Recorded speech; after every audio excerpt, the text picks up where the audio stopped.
Hmm. Good morning, everyone. Good to see everyone back again after what? 2 weeks, I think. 2 weeks. 2 weeks, 2 Sunday gaps. Okay. Please switch on your videos. We're doing an important session. Unless you're traveling or there's some kind of an issue at your space, you can love to see you and talk to you. And we'll also do the session. Anger. Important session. Very important. कितने लोगों को गुस्सा आता है यहाँ पे? हाथ खड़ा करें जरा. ओए होए.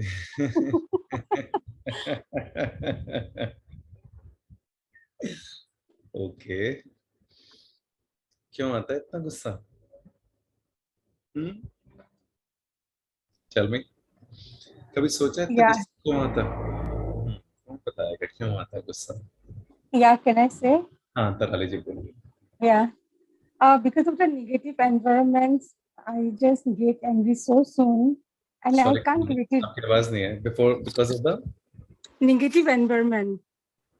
The things, when the things doesn't go according to my wish, my will, then I get angry so soon and can't let it go. So it affects me very much. Things don't go according to your wish, according to your will, Yeah. Get angry. Okay. चलो समझते हैं धीरे धीरे करके बातों को. यहीं से शुरू करते हैं. फिर when things don't go according to your wish, according to your will. पहली बात तो यह है कि क्या चीजें हर बारी हमारे विल, हमारे विश से होती भी हैं या नहीं. इस बात पे गौर फरमाते हैं जरा. सोचिए सबके सब. कितने लोगों को इस बात पे गुस्सा आता है when things don't go according to their wish, according to the will? Can you please raise your hands? तो कभी सोचने की कोशिश की है कि क्या चीजें वाकई में हमारे विश, हमारे विल से हो रही हैं या नहीं हो रही हैं? क्योंकि मुझे जितना समझ में आता है, आई थिंक 90% तो चीजें, हमारी चीजें जो है हमारे विश, हमारे विल से होती नहीं है. वो अपनी ही चीजें हो रही हैं, अपने तरीके से हो रही हैं. 5-10% हमारी चीजें हमारे विश, हमारे विल से हो जाती हैं. उन 5-10% को पकड़ के बैठ जाते हैं और हम चाहते हैं कि सारी चीजें सिर्फ हमारे विश और हमारे विल से ही हों. हमारी विश, हमारी विल है क्या एक्चुअली? क्या हमारी विश, हमारी विल हमारी ईगो का हिस्सा नहीं है? हमारे आय का हिस्सा नहीं है? I want things this way, I want things that way, I wanted things to have happened this way, I wanted things to have happened that way, but it doesn't happen that way. तो क्या करेंगे? क्या constantly हम इस ego के चक्रव्यूह में फंस के खुद को परेशान, खोखला, खर्च खत्म करते रहेंगे? क्योंकि गुस्सा तो यही करेगा at the end of the day. क्या करता है गुस्सा? क्या गुस्सा आपको खत्म करता है या दूसरे को खत्म करता है? जब आप गुस्सा करते हैं तो आपके अंदर कुछ चीजें होती हैं या दूसरे के अंदर चीजें होती हैं? क्या आपकी जुबान से अपशब्द निकलते हैं? क्या आपकी जुबान से कुछ गलत बातें निकलती हैं या दूसरे की? क्या एनर्जी यहाँ पे क्लॉस्ट्रोफोबिक होती है या दूसरे की? किसी ने बड़ी अच्छी बात कही थी, anger is like a poison we drink and we expect somebody else to die. Possible है? You drink the poison and someone else will die. Actually, you are drinking the poison, you will die. Anger is something which is going to create diseases in your body. Consistent amount of anger जो लोग करते हैं, आवाज खराब हो जाती है, heart attacks के चांसेस बढ़ जाते हैं, ब्रेन हैमरेज के चांसेस बढ़ जाते हैं, आर्थराइटिस के चांसेस बढ़ जाते हैं, डिमेंशिया के चांसेस बढ़ जाते हैं. क्योंकि बॉडी के अंदर इतना excess amount of stress, pain, suffering you have created in yourself. Who is creating it? किसी ने कहा कि बाहर के नेगेटिव एनर्जी होती है. तराली जी ने कहा बाहर की नेगेटिव एनर्जी जो आ रही है वो आ रही है, आपके अंदर आ रही है ना, उसकी एंट्री कहाँ हो रही है? आपके अंदर हो रही है. So whatever is happening inside your body, inside your heart, inside your soul, inside your being, who is letting that enter you? You. जो सब चीजें आपके अंदर हो रही हैं उसकी जिम्मेदारी हम दूसरों को नहीं ठहरा सकते, उसकी जिम्मेदारी हम बाहर के एनवायरनमेंट को नहीं ठहरा सकते. बाहर के एनवायरनमेंट को ठहराएंगे तो सारी जिंदगी उसको ब्लेम करते रहेंगे, खुद से अकाउंटेबिलिटी रिस्पॉन्सिबिलिटी छूटती चली जाएगी और खुद उस गुस्से को अपने अंदर जर्मिनेट करते रहेंगे और खुद को खोखला खर्च खत्म करते रहेंगे. जिम्मेदारी किसको लेनी पड़ेगी? आपको लेनी पड़ेगी, किसी और को थोड़ी ना लेनी पड़ेगी. What is anger? Anger is nothing but an energy which is stuck inside you. ये होता है ना. What is anger? An energy which is deeply stuck inside your being. ऐसे बॉडी के अंदर अटक जाती है वो एनर्जी. इसलिए जब आप गुस्सा करते हैं, when you shout at the top of your voice, when you scream, when you hit someone, when you abuse someone, तो वो सारी एनर्जी माउथ के जरिए निकल जाती है या हाथों के जरिए निकल जाती है. करेक्ट? तो सारी पेंटअप एनर्जी है, सारी क्लॉस्ट्रोफोबिक एनर्जी है. उस एनर्जी को एक लीवर चाहिए होता है, एक रिलीज चाहिए होता है, जो आप रिलीज देते हैं shouting, screaming, hitting someone, abusing someone. इसी तरीके से इस एनर्जी को तो बाहर निकालना है. और क्या है? अब क्या समझने की कोशिश की है, ये स्टक एनर्जी आती कहां से? How does this energy gets build up inside you? ये बताओ मुझे. Why does anger build up? Anger is equivalent to energy which is stuck. Correct? अगर एनर्जी फ्लो करती है तो गुस्सा आता है क्या? सोचो. जिसकी एनर्जी फ्लो कर रही है क्या उसको गुस्सा आएगा? जिसकी एनर्जी स्टक है उसे को तो गुस्सा आता है. तो एनर्जी स्टक कैसे हो जाती है? सोचो, ये बताओ मुझे. How does this energy get stuck? What causes anger inside you? Tell me. Raise your hands and tell me. Let's understand. हाँ जी रूपाली जी बताइए. थोड़ा सा कैमरा नीचे कर लीजिए सो that I can see you. हाँ जी बोलिए. जहाँ रिएक्ट होना चाहिए वहाँ रिएक्ट नहीं होते हम लोग. मतलब रिएक्शन इन द सेंस कि किसी चीज की अगर हम मतलब उस व्यक्ति से हम उस व्यक्ति की बात हमें नहीं पसंद आती लेकिन तब हम चुप बैठते हैं. नो नहीं कहना सीखते हम तब. तो वो शायद कहीं अंदर रह जाता है. क्या आप कह रही हैं कि कोई बात छुप जाती है और आप उसको अंदर ही अंदर पी लेते हैं? यस. राइट? तब वो और उसकी वजह से आपको गुस्सा अंदर ही अंदर, हाँ हेल्पलेसनेस. वो जमा हो जाता है कि हम लोग कहते नहीं अभी शांत रहना है, शांत रहना है. पर वो बात मन में रखते हैं हम लोग. तो वो क्या हम छोड़ इसको नहीं देते. सिंपल वर्ड्स में कह सकते हैं? हर्ट हाँ, hurt and pain. causes stuck energy. या जमी हुई energy, stuck energy, claustrophobic energy, कुछ भी कह सकते हैं. Hurt yes. causes anger, hurt causes that energy to get stuck. और सोचिए बाकी सब बताइए. Thank you Rupali ji.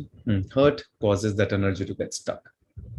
So when someone triggers us, When someone triggers us, triggers us. irritates us, In what sense? then also anger generates. Triggers Then, triggers us in what sense? तो जैसे हम कुछ अपना काम कर रहे हो, शांति से बैठे हो, लेकिन कोई आके अपने ऊपर गुस्सा करके चला जाए, हमारी जो पीस है वो फिर इरिटेट हो जाए, मतलब हम इरिटेट हो जाए उसके बाद. वो आपको वो अपना गुस्सा अगर करता है तो उससे या फर्क कोई शाउट कर दे बहुत कुछ जोर से, स्क्रीम मतलब कर उसकी दे, लेकिन फ्रिक्वेंसी बहुत तेज है. वो शाउट एंड स्क्रीम करेगा. उससे बहुत सारे लोग रोड पे शाउट एंड स्क्रीम करते रहते हैं. आपको कोई फर्क पड़ता है? नो सर, जब अगर वो रोड पे मोनोटोनस हो जाता है सुनो सुनो सुनो तो सुनो.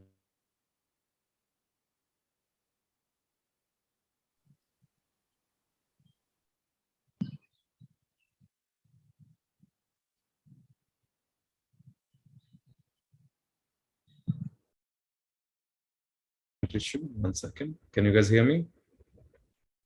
Yes, sir. Yes sir. I'm saying road पे लोग झगड़ रहे हैं कहीं डिस्टेंस पे, आपस में झगड़ा कर रहे हैं, झगड़ा भी नहीं कर रहे हैं, गुस्सा कर रहे हैं या फिर शाउट कर रहे हैं, स्क्रीम कर रहे हैं. क्या उससे आपको कुछ फर्क पड़ता है?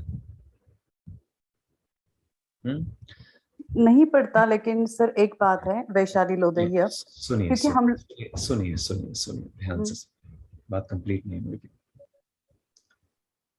जो लोग रोड पे झगड़ा कर रहे हैं, गुस्सा कर रहे हैं, शाउट कर रहे हैं, स्क्रीम कर रहे हैं, उससे फर्क नहीं पड़ता। लेकिन आपके इर्द गिर्द के जो लोग हैं, जब आपके पास आते हैं और कोई ऐसी चीज की चाबी लगाते हैं जिस चीज का रिलेशनशिप आपसे है, तब आपको फर्क पड़ता है ना। If your boss will come and say about your work, you will get angry. If somebody will come who is closest to you and talk about your relationship, you will get angry. In relation to whatever is happening to you is going to make you angry. बाहर क्या हो रहा है, आपको क्या फर्क पड़ता है? बाहर इतना वायलेंस हो रहा है, इतनी सारी चीजें हो रही हैं, क्या आपको कोई फर्क पड़ेगा किसी चीज का? आप अनदेखे अनजाने से होते हुए गाड़ी निकालते हुए चले जाते हैं, रोड पे चलते चलते निकल जाते हैं, तो लोग झगड़ा भी कर रहे हैं, गाली गलौज भी कर रहे हैं, शाउट भी कर रहे हैं।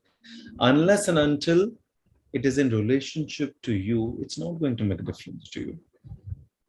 So relationship to you क्या है जो आपके अंदर प्रोड्यूस हो रहा है? अगर आपका बॉस आके आपको कुछ बोल रहा है, आपके काम के सिलसिले में बोल रहा है, कुछ तो ट्रिगर कर रहा है ना, वो चाबी जो लगा रहा है, जिस ट्रिगर की हम बात कर रहे हैं, that is always in relationship to us, that is always in association to us. अब उसमें probably he's trying to hurt you, probably he's trying to create shame inside you, probably he's trying to create guilt inside you, probably he's trying to create regret inside you, probably he's trying to scold you, probably he's trying to humiliate you. यही तो है, इससे ज्यादा तो कुछ नहीं है। और probably he's trying to create fear inside you.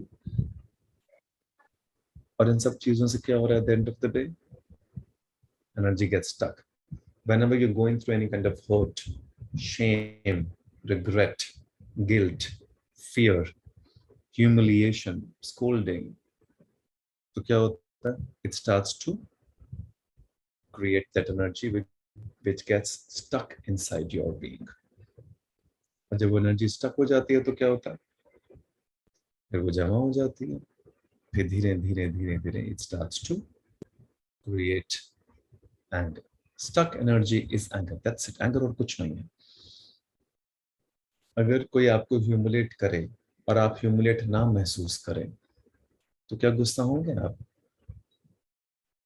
अगर आपको कोई शेम या रिग्रेट या गिल्ट देने की कोशिश करे लेकिन आपके अंदर वो जमा ही ना हो, शेम, रिग्रेट, गिल्ट, ह्यूमिलिएशन, तो आपको कोई फर्क पड़ेगा किसी चीज का?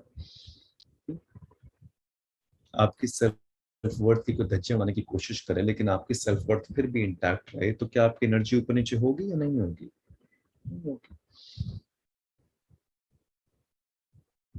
व्हाट इज हैपनिंग इज, हमें समझना पड़ेगा ये जो कंट्रोल है ना, ये हमारे हाथ में है। आउटसाइड एक्सटर्नल चीजें हमेशा आती रहेंगी, आती थी और आती हैं, ये होगा ही होगा। कंट्रोल आपका आपके हाथ में है कि नहीं, ये इंपॉर्टेंट है ना। वो एनर्जी अगर फ्लो करती चली जाती है कॉन्स्टेंटली तो वो स्टक नहीं होती। अगर एनर्जी फ्लो कर रही है तो there is no anger at all. अब बात यहाँ पर आती है कि वो एनर्जी रिलीज कैसे करें। बहुत सारे लोगों की पास्ट एनर्जीज क्लॉस्ट्रोफोबिक हैं, यहाँ तक सब चीजें भरी पड़ी हैं इसलिए जरा सा कोई ट्रिगर होता है इमीडिएटली वो सारी चीजें बाहर आ जाती है। वो सारी चीजें यहाँ तक भरी पड़ी है, वो hurt, shame, regret, guilt, scolding, reaction, सब चीजें यहाँ तक भरा पड़ा है। तो कोई कह देता ना कि दाल में नमक कम है, तो उससे में गुस्सा आ जाता है एक सेकंड में। अच्छा, अब मुझे दाल बनानी भी नहीं आती, तुम मुझे सिखाओगे दाल कैसे बनाई जाती है? मैं 20 साल से दाल बना रही हूँ, ये बना रहा हूँ ऐसे ही होता है ना तो यहाँ तक है सब चीजें। तो क्या करें? स्टक एनर्जी को डिसॉल्व करना कि नहीं करना? तो जब तक, देखो बड़ी सिंपल सी बात है, जब यहाँ पे सब चीजें क्लेंस होंगी ना तो सब चीज फ्लो करेगी कॉन्स्टेंटली, बट यहाँ पे चीजें क्लेंस नहीं है अभी। if there's love and purity inside your being, right, if there's cleansing inside your being, तो क्या कोई फर्क पड़ेगा? क्या एनर्जी यहाँ पे स्टक होगी? जब एनर्जी यहाँ पे स्टक ही नहीं होगी तो निकलेगा किसी प्रकार से।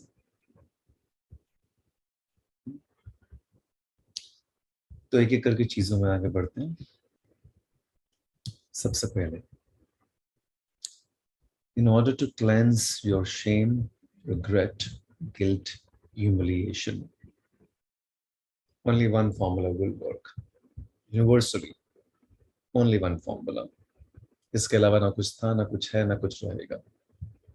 That is forgiveness. Forgiveness towards yourself, forgiveness towards other. Whosoever has caused you hurt, whosoever has created shame, regret, guilt, or caused humiliation or scolding inside your being, forgive, forget, move forward. Cleanse yourself. Because ये जब तक यहाँ पर रहेगा तब तक कुछ भी नहीं होगा जीवन के अंदर. हर बात में कांस्टेंट रिएक्शंस होंगे, हर बात में कांस्टेंट स्टक एनर्जी होगी, हर बात में कांस्टेंट एंगर होगा, and it will only create poison inside your being. You will become bitter, you will become angry, you will only spoil yourself. It has got nothing to do with anyone else. You decide what you want for yourself. Number two, people around us also have the tendency to create fear in us. Fear creates claustrophobic energy, stuck energy as well, right? सबके ऊपर fear है किसी ना किसी चीज का. किसी के ऊपर रिलेशनशिप को खो देने का फियर है, किसी के ऊपर किसी इंसान जिससे बेइंतहा मोहब्बत है उसे खो देने का फियर है, किसी को अपने लव्ड वंस को, किसी को माँ बाप को, किसी को प्रेमी प्रेमिका को, किसी को अपने बिजनेस को, किसी को अपनी जॉब को. ऐसे ही फियर्स हैं. ये फियर्स तो एक्सटर्नलाइजेशन में होंगे ही होंगे. इन फियर्स को आप कम कर पाओगे? ये फियर तो आसपास का एनवायरनमेंट आपको देता ही रहेगा. जैसे जैसे एंटैंगल होगे चीजों के अंदर, फियर हमेशा आएगा ही आएगा. जितना गहरा रिश्ता होगा उतना ज्यादा डर होगा उससे खोने का. जितनी बड़ी नौकरी होगी जिसमें लाखों करोड़ रुपए मिलेंगे उतने ज्यादा डर होंगे उससे खोने का. जितना बड़ा बिजनेस होगा उतना बड़ा डर होगा उससे खोने का. सच और झूठ, ट्रूथ. फियर को कैसे डिसॉल्व करना है?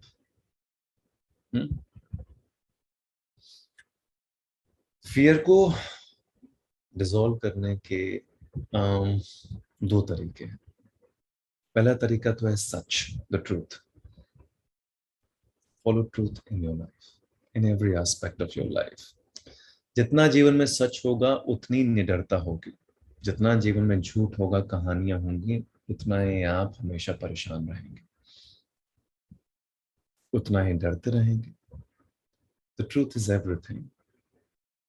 चाहे वो रिलेशनशिप्स हो, चाहे वो जॉब हो, चाहे वो बिजनेस हो, चाहे कोई भी काम कर रहे हो, जितना सच का पालन करेंगे, जितना सच को अपने अस्तित्व का हिस्सा बना लेंगे, उतना डर कम हो जाएगा. ये तो अपने जीवन में बचपन में महसूस कर लिया आपने कि एक झूठ बोलते हैं तो दो झूठ बोलने पड़ते हैं, फिर तीन, फिर कहानियां बनानी पड़ती हैं, फिर 100 झूठ के चक्कर में फंस जाते हैं. लेकिन एक ही बार अगर सच बोलने का प्रयास करते हैं और हिम्मत रखते हैं, वो आपके अंदर निडरता पैदा कर देता है. जितना फियरलेसनेस में जाएंगे, जाहिर सी बात है उतनी एनर्जी डिसॉल्व हो जाती है. जितना डर में जाएंगे उतना एनर्जी यहाँ पे स्टक हो जाएगी. फियर से बाहर निकलने के लिए truth is the only medium, nothing else. When you are truthful, you are fearless in your life. तब कोई फर्क नहीं पड़ता कोई क्या सोच रहा है, कोई क्या नहीं सोच रहा. राइट. दूसरा फियर, फियर आता है हमारी ईगो से. We always are fearful कि कुछ खत्म हो जाएगा. कि we are always trying to protect our I, our ego. अपने ईगो को ही तो प्रोटेक्ट कर रहे हैं. हम डरते रहते हैं कि कोई हमें कुछ कह ना दे. डरते रहते हैं कि हमारी इज्जत ना चली जाए. डरते रहते हैं कि ऐसा ना हो जाए, वैसा ना हो जाए. बस हर चीज में डर क्यों है? क्योंकि आई को प्रोटेक्ट कर रहे हैं, ईगो को प्रोटेक्ट कर रहे हैं. ईगो तो फॉल्स सेल्फ है. जितना मर्जी प्रोटेक्ट कर लो, कुछ होने वाला थोड़ा ना है. जिस इज्जत के लोग बहुत सारी बातें करते हैं, इसके बारे में बहुत दफे बात हो भी चुकी है, जिसके लिए लोग मरने मारने को तैयार हो जाते हैं. लेकिन क्या है इज्जत? क्या खोखली नहीं है? बहुत खोखली होती है इज्जत. हमेशा दूसरे के पर्सपेक्टिव से होती है इज्जत. कि जब तक आप किसी के लिए कुछ अच्छा कर रहे हैं, बहुत इज्जत है. आपकी उनकी नजरों में। जिस दिन आपने कुछ जाने अनजाने में गलत कर दिया तो आपकी इज्जत की धज्जियां उड़ जाती हैं। फिर आपके पीछे बैक बाइटिंग, बिचिंग, गॉसिपिंग, पता नहीं क्या क्या शुरू हो जाएगा। कहाँ गई फिर वो इज्जत? हम्म? इज्जत हमेशा दूसरे के नजरिए से होती है। नहीं नहीं इस बात को समझ में गहराई से आ रहा तो आजमा के देख लो। ये सब आजमाई हुई चीजें हैं। किसी के लिए कुछ अच्छा करो, फिर अचानक से उसके लिए जानबूझ के बुरा कर दो। एक्सपेरिमेंट, देखो फिर पीछे से क्या क्या होता है। आपके लिए पता नहीं कितनी कहानियां बन जाएंगी। सारी इज्जत जो बनाई गई थी या बनी हुई थी आपकी नजरों में, वो एक सेकेंड में खत्म हो जाती है। आई को कभी प्रोटेक्ट नहीं कर पाओगे। ईगो को प्रोटेक्ट करने की चीज नहीं। It's a false sense of self which is being created. Something which is your being, which is internal, जो आप हो सच में, सत्य में, उसे प्रोटेक्ट करने की जरूरत थोड़ा ना है। जैसे कहते हैं नैनम नैनम छिंदंती शस्त्राणी, ऐसा कुछ, नैनम छिंदंती शस्त्राणी, नैनम दहती पावका। मतलब क्या है कि आत्मा अजर और अमर है, ना उसे काट सकते हैं, ना जला सकते हैं, ना भिगो सकते हैं। तो मतलब क्या कहने की कोशिश करें? अब हम आत्मा तक तो नहीं जाएंगे, वो ज्यादा चीजें बड़ी हो जाएंगी। बस बीइंग की बात करते हैं। Simple, who you are can not be destroyed. Your ego, which is a false sense of self, which always wants to protect itself because it is false. जैसे फॉल्स इज्जत होती है, वो हमेशा अपने आप को प्रोटेक्ट करना चाहती है। फिर दूसरों के सामने दिखाना चाहती है कि मैं कुछ हूँ, मैं कुछ हूँ। मतलब क्या है? मैं कुछ हूँ मतलब ईगो। जो कुछ होता है अपने जीवन में उसे दिखाने की जरूरत नहीं पड़ती। जो कुछ नहीं होता वही दिखाता है ना। जिसके पास पैसे हैं उसे दिखाने की जरूरत नहीं पड़ती वो कितना अमीर है। जिसके पास नहीं है वही शोशा करता है कि देखो मैं कितना अमीर हूँ। जिसके पास नाम होता है वो दिखाता नहीं है, या जिसके पास शोहरत होती है उसे दिखाने की जरूरत ही नहीं पड़ती। जो दिखाना चाहता है वो अलग प्रकार से काम करता है। So you protecting a false sense of self which does not exist. जितना मर्जी प्रोटेक्ट कर लो, हमेशा मुंह की खाएंगे आप। सेकंड, इसी के अंदर पॉइंट है फियर का। क्योंकि फियर ईगो से जुड़ी हुई है और ईगो ग्रीड से जुड़ा हुआ है। ये दोनों एक ही सिक्के के पहलू हैं। फियर और ग्रीड दोनों ईगो का हिस्सा है। सारा खेल ग्रीड का है, लालच का है। जितना ज्यादा लालच होगा उतनी ज्यादा एक्यूमुलेटेड एनर्जी होगी। सिंपलेस्ट एग्जांपल, घर में जो लोग ज्यादा से ज्यादा चीजें इकट्ठी करते हैं ग्रीड की वजह से, ज्यादा से ज्यादा चीजें इकट्ठी करते हैं, कमरे में इतनी सारी चीजें पड़ी हुई हैं, वहां की एनर्जी स्टक है या वहां की एनर्जी फ्लोइंग है? सोचो। एक पानी है, रुका हुआ है, उसमें और डालते जाओ डालते जाओ डालते, वो बह ही नहीं रहा। तो क्या कुछ समय के बाद वहां पे बदबू और गंदगी नहीं हो जाएगी? क्या एक नदी का पानी है जो कॉन्स्टेंटली फ्लो कर रहा है, फ्लो कर रहा है, फ्लो कर रहा है, वो निर्मल और निश्चल पानी है, या वो पानी जो सिर्फ एक जगह एकत्रित है, जब फ्लो ही नहीं कर रहा है? तो जितनी ज्यादा चीजें इकट्ठी होंगी, जितना ज्यादा लालच होगा अपने अंदर, उतनी ज्यादा चीजें इकट्ठी होंगी। जितनी ज्यादा चीजें इकट्ठी होंगी वो सारी चीजें अपनी एनर्जी आपके ऊपर डालेंगी, वो सारी एनर्जी आप ग्रहण करेंगे। यहाँ पे क्लॉस्ट्रोफोबिया महसूस होगा, stuck energy. Greed, greed creates stuck energy. बहुत सिंपल है। अगर जिस कमरे में रहते हो उस कमरे में अगर 10 चीजें पड़ी हैं, उसमें से 7 या 8 चीजें एक दिन निकाल के साइड में कर दो, अपने आप समझ में आएगा मैं क्या कहने की कोशिश कर रहा हूँ। क्या एनर्जी उस कमरे में, क्या खालीपन जो समय कमरे का होगा उसके अंदर से आपको अपने अंदर सहजता महसूस होती है या नहीं होती है? आपको क्लीन महसूस होता है कि नहीं होता? आपकी एनर्जी फ्लो करती है कि नहीं करती?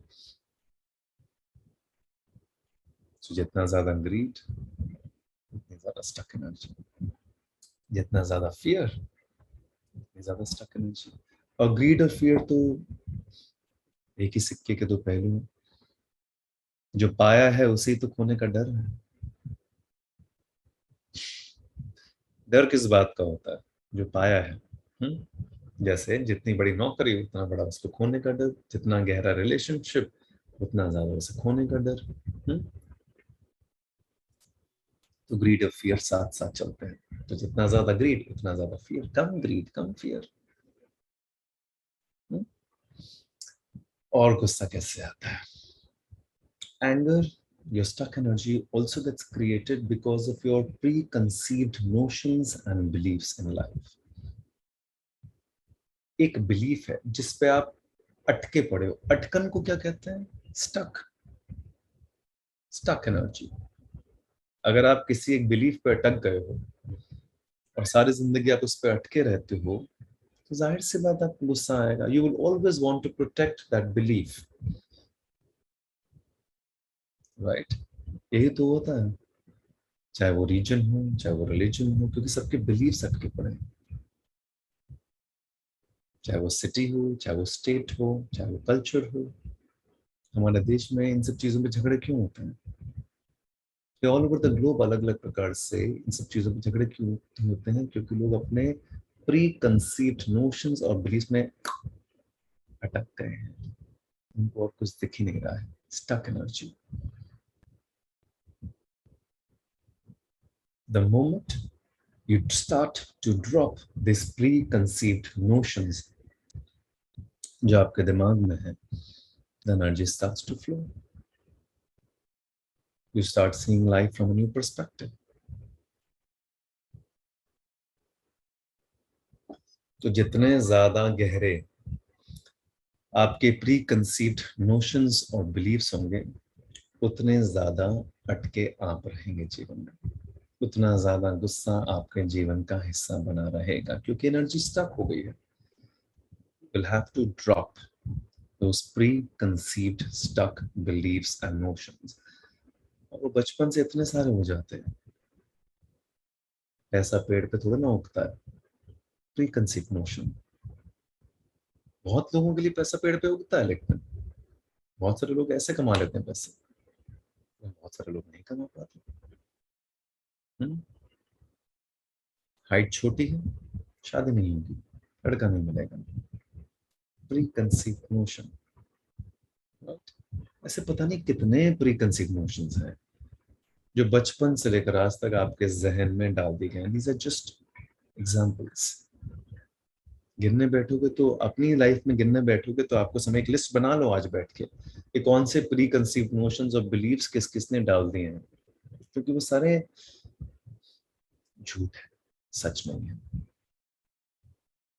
सच यूनिवर्सल होता है, झूठ कहानियां होती हैं, हर कोई अपने अपने हिसाब से बनाता है. क्या जिनकी हाइट छोटी होती है उनकी शादी नहीं होती, या उनको प्रेम में कोई इंसान मिलता नहीं है? क्या यूनिवर्सल लॉ है? यूनिवर्सल लॉ यह है कि आग में हाथ डालोगे तो हाथ जलेगा. ये यूनिवर्सल लॉ है.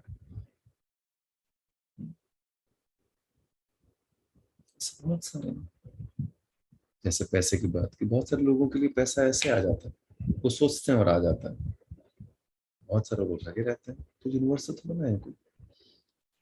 So write down your preconceived beliefs and notions which has been put inside your being, consciously or unconsciously, by people who are closest to you only. बाहर वाले नहीं, closest to you. वहीं से आते हैं और वहीं पे हम अटक जाते हैं, कॉन्स्टेंटली वहीं पे फंस जाते हैं. और फिर उन्हीं बिलीव्स में अटक के हम उनकी छवि बन जाते हैं. अक्सर आप सभी के सभी अपने माँ बाप की छवि होंगे. अपने अंदर झांक के देखिएगा आज. ये अच्छी बात नहीं है, इसमें कुछ सही नहीं. आप पूछें क्यों? क्योंकि आपके माँ बाप का जन्म आपसे 30 साल 35 साल पहले हुआ था, तब ब्रह्मांड कुछ अलग था, अब ब्रह्मांड कुछ अलग है. This is a new world we live in, and your next generation will be another new world. The world keeps changing and evolving, but people who are stuck in their preconceived beliefs and notions, they keep getting stuck. और वो सारी चीजें आपके अंदर पास हो जाती हैं, फिर आप उसको पकड़ लेते हैं ऐसे, फिर आप उनकी छवि बन जाते हैं. आपको अपने आप को नया बनाना है, छवि नहीं बनना है किसी की.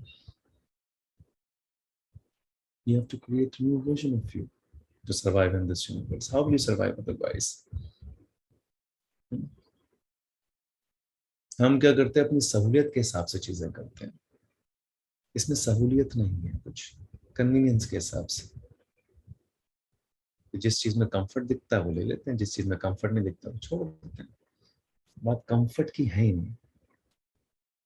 बात पुरानी चीजों को छोड़ने की है, स्टक एनर्जी को छोड़ने की, कुछ नया अपने अंदर जागृत करके क्रिएट करने की है, so that you can survive peacefully in this universe. Otherwise how will you survive? It's as simple as that. जैसे बहुत सारी पुरानी प्रथाएं थी, सती प्रथा थी कुछ 100-150 साल पहले, आज सोचोगे कर सकते हो? If someone's husband dies, hypothetically, will you jump into the pyre of fire? Will you? सोच के देखो, करते थे ना लोग. You can't, you will not. तो फिर छोड़ दिया ना, तो बस छोड़ दो ऐसे. पुरानी चीजें छोड़ते चले जाओ, पुरानी छवियां छोड़ते चले जाओ, कुछ नया ग्रहण करते चले जाओ. हर समय तो कुछ नया मिल रहा है, लेकिन इतने पुराने पक्के बिलीफ हैं कि वो छोड़ते नहीं है आपको. कुछ वो नहीं छोड़ते, कुछ आप नहीं छोड़ते. इसलिए बड़ा अच्छा लगता है माँ बाप की छवि बनना, लेकिन समझ में नहीं आती. लेकिन छवि तो बन रहे हैं, लेकिन वो कॉन्फ्लिक्ट क्रिएट कर रही है इन द न्यू वर्ल्ड. क्यों नहीं बनना है? उनसे जो सही लगता है वो ग्रहण कर लो. जो आज के जमाने में जिसकी वैल्यू एडिशन है, जिसकी वजह से आप आगे बढ़ सकते हैं, उसे ग्रहण करो. जिसकी वजह से आपको लग रहा है कि आप अटक रहे हो, उसे ड्रॉप करो. Do not get stuck. Do not get stuck anywhere. The more you're stuck, the more you're angry. The more you're frustrated, the more you're perturbed, the more you're disturbed, the more the negative energies, the more everything, because you are stuck. और इसी के साथ एक चीज जुड़ी है जिससे energy stuck हो जाती है, वो पैटर्न्स. जितने ज्यादा आप अपने पैटर्न में अटके होंगे, उतना ज्यादा यहाँ पे सब अटका रहेगा. हम अपने पैटर्न्स में घूमते रहते हैं, गोल गोल गोल गोल गोल गोल. जो पुरानी चीजें हो चुकी हैं वही हो रही हैं, वही हो रही हैं, वही हो रही हैं. अलग अलग चादर ओढ़ के, अलग अलग चीजें ओढ़ के, बार बार सिचुएशन वही आ रही है, क्योंकि हम देख नहीं रहे, हम सुन नहीं रहे, देख नहीं रहे, हम समझ नहीं रहे. Patterns. Pattern is loop. What is the loop? गाना कभी लूप पे चलाया तो क्या होता है? एक ही गाना जब आप लूप पे चलाते हैं तो वैसे चलता चला जाता है हर 5 मिनट के बाद. मतलब energy is getting stuck. It's rotating like this only. It is not moving forward. It is not moving forward. It is not moving backward. It is stuck. You get stuck with the patterns. Realize your patterns and then break them, dissolve them, because without them, नहीं हो पाएगा. Energy यहाँ पे stuck हो जाएगी. Constantly वो आपको attract करेंगे. You'll get fixated in those patterns. Then you are in the loop. फिर वो ट्रेडमिल पे भागने जैसा. हमें लग तो रहा है हम भाग रहे हैं, कहीं पहुंच रहे हैं, लेकिन हम पहुंच कहीं नहीं रहे हैं. वो ट्रेडमिल पे भाग रहे हैं, गोल गोल गोल गोल गोल गोल गोल गोल गोल गोल. क्या होगा उससे? कुछ भी नहीं. Energy gets stuck. Energy gets stuck. गुस्सा जीवन का हिस्सा बनता चला जाएगा. You can't dissolve it. जितना, बहुत सिंपल है, जितना इस एनर्जी को रिलीज करेंगे, जितना फ्री फ्लोइंग एनर्जी होगी, उतना आपके जीवन के लिए बेहतर है. Energy has to free flow. बस इतना ही याद रखना है. अगर गुस्सा छूटना है, गुस्से को छोड़ना है, गुस्से को जीवन से बाहर निकालना है, the energy has to flow. It can not get stuck. And what are the ways now? Let's talk about the simple ways जो आप कर सकते हैं जीवन के अंदर. Simple ways to dissolve this energy. सबसे पहले, to dissolve this pent up energy, sharing really helps. जो भी एनर्जी यहाँ पर है, बड़ा सिंपल है ना. बहुत सारी हर्ट है, शेम है, रिग्रेट है, गिल्ट है, फियर है. जब हम किसी के साथ शेयर करते हैं तो क्या वो रिलीज नहीं होता? क्या वो एनर्जी अपने आप फ्लो करनी शुरू नहीं करती? थोड़ा सा क्लेंस महसूस नहीं होता?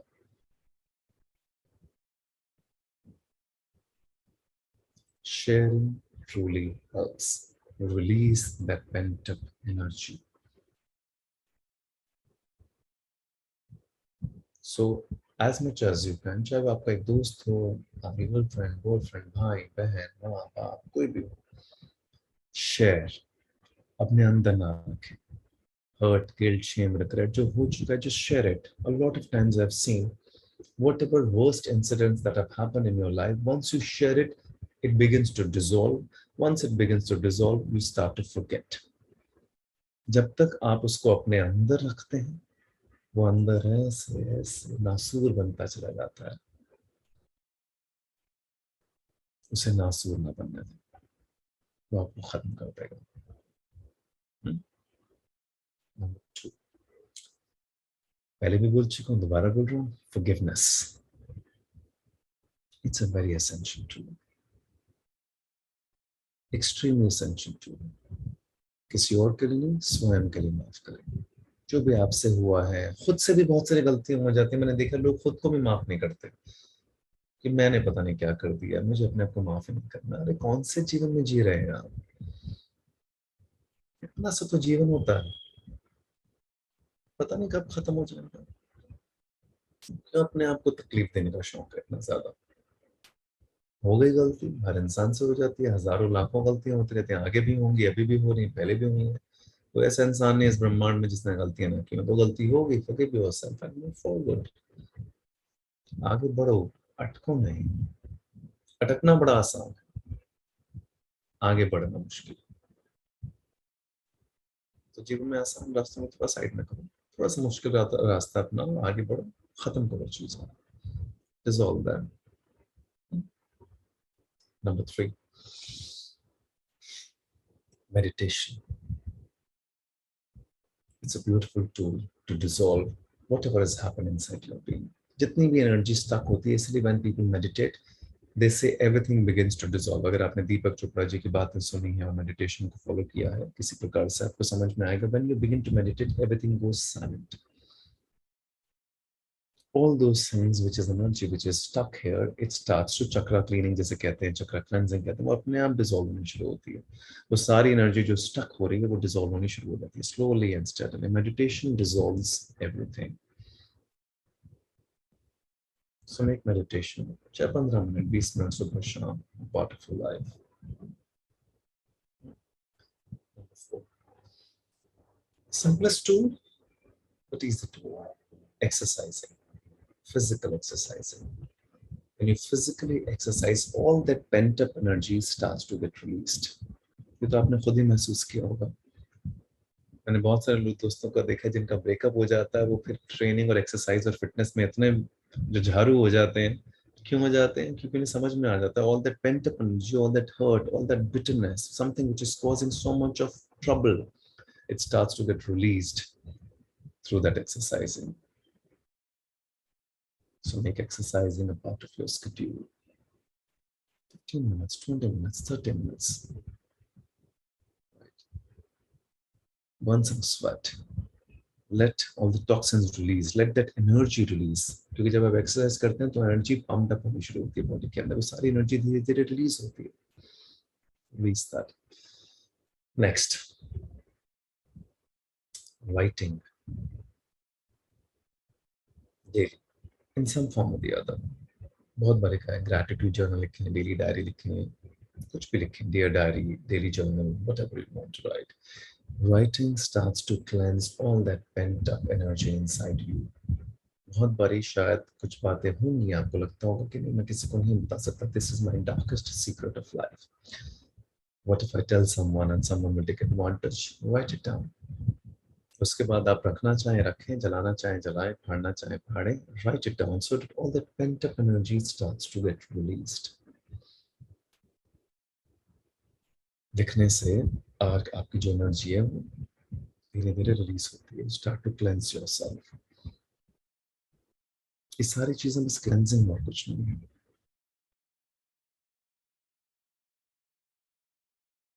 अगर कर सकते हैं तो करें. ज्यादा चीजों को एकत्रित ना करें, ज्यादा चीजों को इकट्ठा ना करें. Greed is going to destroy you slowly and steadily. Follow minimalism. जितनी चीजों की जरूरत है उतनी ही चीजें ऑक्यूपाई करें. अगर 6 टी-शर्ट्स की जरूरत है तो 6 ही बहुत है. वो होता क्या 50 होंगी शायद अलमीरा के अंदर, 25 होंगी, लेकिन पहननी वो 5 ही होती है, पहननी वो 6 ही होती है, जिसमें आपको लगता है आप ज्यादा खूबसूरत लग रहे हैं. तो ये 5 रखिए ना. को इतना सब कुछ भर के रखना है. It denotes greed. The more greed, the more fear, the more ego, the more ahem, the more ahankar, the more arrogance, the more claustrophobic pent up stuck energy, and the more anger. What is the point? ज्यादा बोझ लेकर चलने वाले लोग डूब जाया करते हैं. होता कि नहीं होता? ये तो करके देख लेना एक बार. 2 किलो 3 किलो अपने पर बांध लो यहाँ पर कहीं, पानी में जाओ, समझ में आ जाएगा कि स्विमिंग हो भी पा रही कि नहीं हो पा रही. नीचे चलते चले जाओगे. जितनी बॉडी लाइट होती है उतना फ्लोट करते हैं, जितनी बॉडी पे वेट होता है उतना आप नीचे डूबते चले जाते हैं. यस और no? So nature is teaching you every day. Are you learning? It's a simplest rule. 5 kilo की बोरी लेके पहाड़ पे चढ़ पाओगे? या खाली हाथ जाओगे तो आसानी से चढ़ पाओगे? सोचो. What else? एंगर के लिए क्योंकि पेंटअप एनर्जी है. अगर कर सकते, सिंपल सा है, which I've experienced. Take cold shower in the morning and take cold shower in the night before you sleep. Cold shower, not hot water shower. Cold shower. So that all the pent-up energy, which is going to create some kind of pent-up energy, ठंडी होती है कि गर्म होती है? सोचो. गुस्सा गर्म होता है कि ठंडा होता है? ठंडा गुस्सा होता है किसी का? गर्म गुस्सा होता है. गुस्से में आग फूला हो जाता है. Fire, there's a fire which is burning inside you. तो फिर what do you need? Simple. Cold water shower. The energy will start to get subside. ये तो पहले वेदों शास्त्रों में भी कहा गया. हमारे पुराने बड़े बुजुर्ग करते थे कि जब भी बाहर से घर के अंदर आते थे तो सबसे पहले नहाते थे. क्यों? क्योंकि all those energies जो हम बाहर से एकत्रित करते हैं, which is negative, which is claustrophobic, ताकि घर में एंटर ही ना हो उस एनर्जी की, ताकि आप पहले ही जाते ही शावर लें, so that you cleanse yourself and you come fresh, positive, clean in your own house. इसलिए घर के अंदर भी नहा के घर से बाहर जाते हैं. अक्सर तो नहा के जाते हैं, बाकी किसी का पता नहीं, कोई डीओ लगा के चला जाता है तो बात अलग है. चलो छोड़ो. तो नहा के क्यों जाते हो? Because you want to enter a new space with fresh lease of life. तो वहां से जब आते हैं तो enter your house with a fresh lease of life. Take a shower. Another thing, if you can inculcate sports in your life in some form or the other, it's a very beautiful form to release all the pent-up energy. खेल खेलते हम हमेशा खुश रहते हैं, खेलते हम सुकून में रहते हैं, खेलते हम एंजॉय करते हैं. जब हम एंजॉय करते हैं तब हम गुस्सा कर सकते हैं? सोचो सोचो. जब हम किसी चीज को एंजॉय कर रहे होते हैं तो वहां पे गुस्सा होगा या नहीं होगा?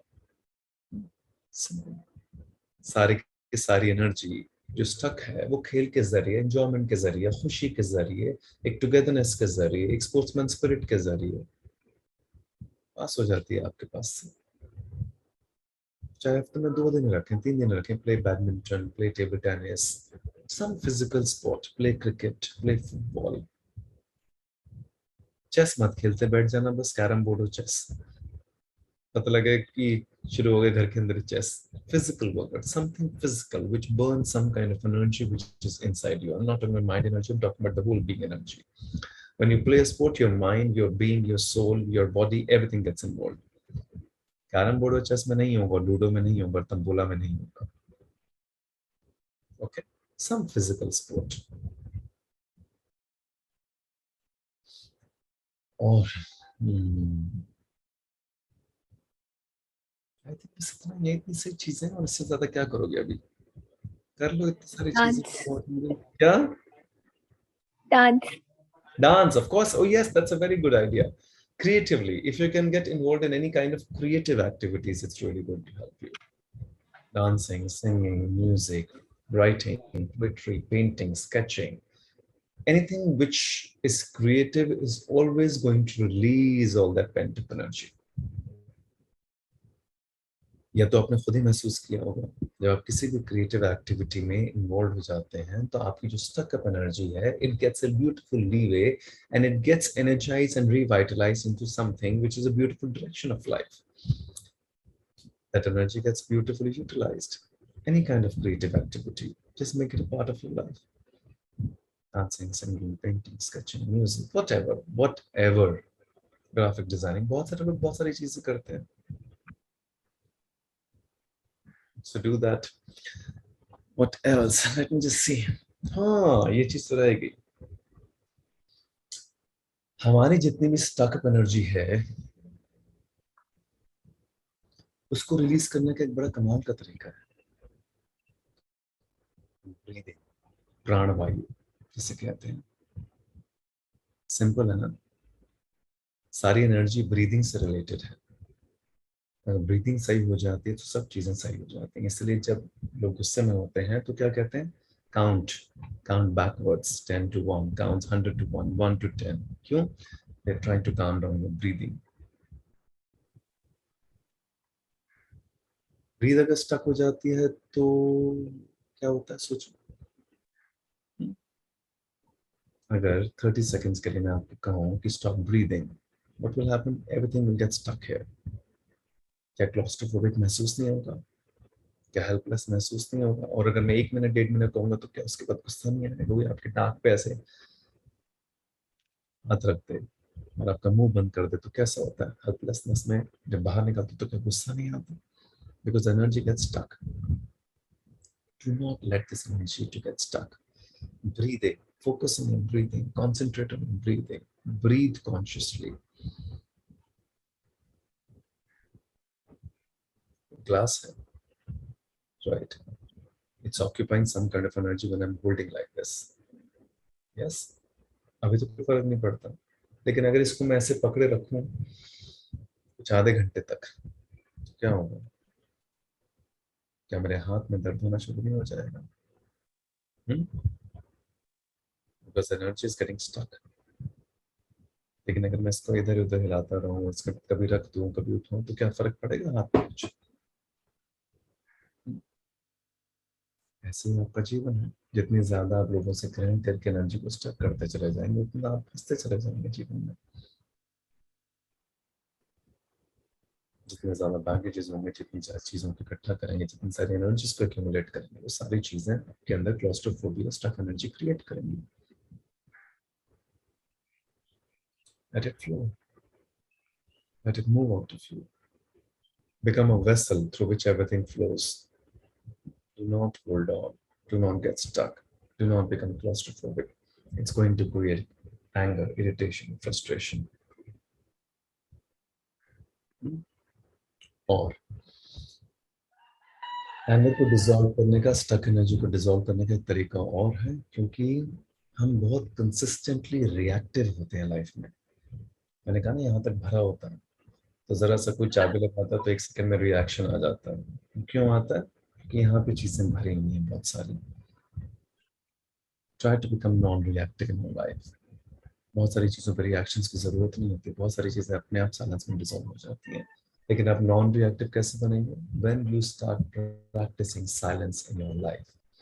When you start practicing silence fast in your life, once a week, twice a week, once in a day, whatever you want, for a few hours. Please mute yourself, Mahila. Maliha. Silence fast. तभी तो चीजें dissolve होंगी. Silence में तो चीजें dissolve होती हैं, space में चीजें डिसॉल्व होती हैं, स्टिलनेस में चीजें डिसॉल्व होती हैं. नेचर में जाते हो, साइलेंस, स्टिलनेस, स्पेस मिलता है, तभी तो चीजें डिसॉल्व होती हैं. या शोर में जाओगे, शोर में जाते हो तो गुस्सा बढ़ जाता है या कम हो जाता है, और नेचर के पास जाते हो तो गुस्सा बढ़ जाता है या कम हो जाता है. सोचो. When you go close to the nature, सब चीजें डिसॉल्व हो जाती हैं अपने आप, because you are absolutely amidst silence, stillness and space. But once you are in a very crowded environment, you are in a noisy environment, वो गुस्सा बढ़ ही जाएगा. So मौन व्रत really helps. Try to follow it once a week, twice a week, thrice a week, whatever, as per you.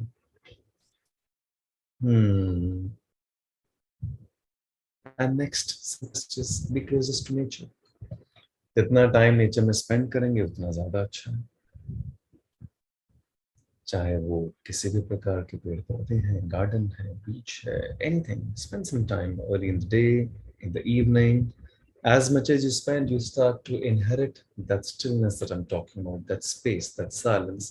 Once it forms something inside you, जब आपके अंदर वो ग्रहण हो जाती है, तो उसके अंदर जो भी रिएक्शंस अब अपने आप डिसॉल्व हो जाते हैं, फिर आप क्लेंस हो जाते हैं. जब आप क्लेंस हो जाओगे तो स्टक अप एनर्जी नहीं होगी, you start to free flow. सारा खेल फ्री फ्लोइंग का है तुम्हारा, क्या इससे ज्यादा. So flow is extremely important in life. Concentrate upon the flow of energy and just keep observing कि energy कहीं stuck up ना due to anything. Okay. Simplest. Let's see. और कुछ recommend something which I have not spoken about.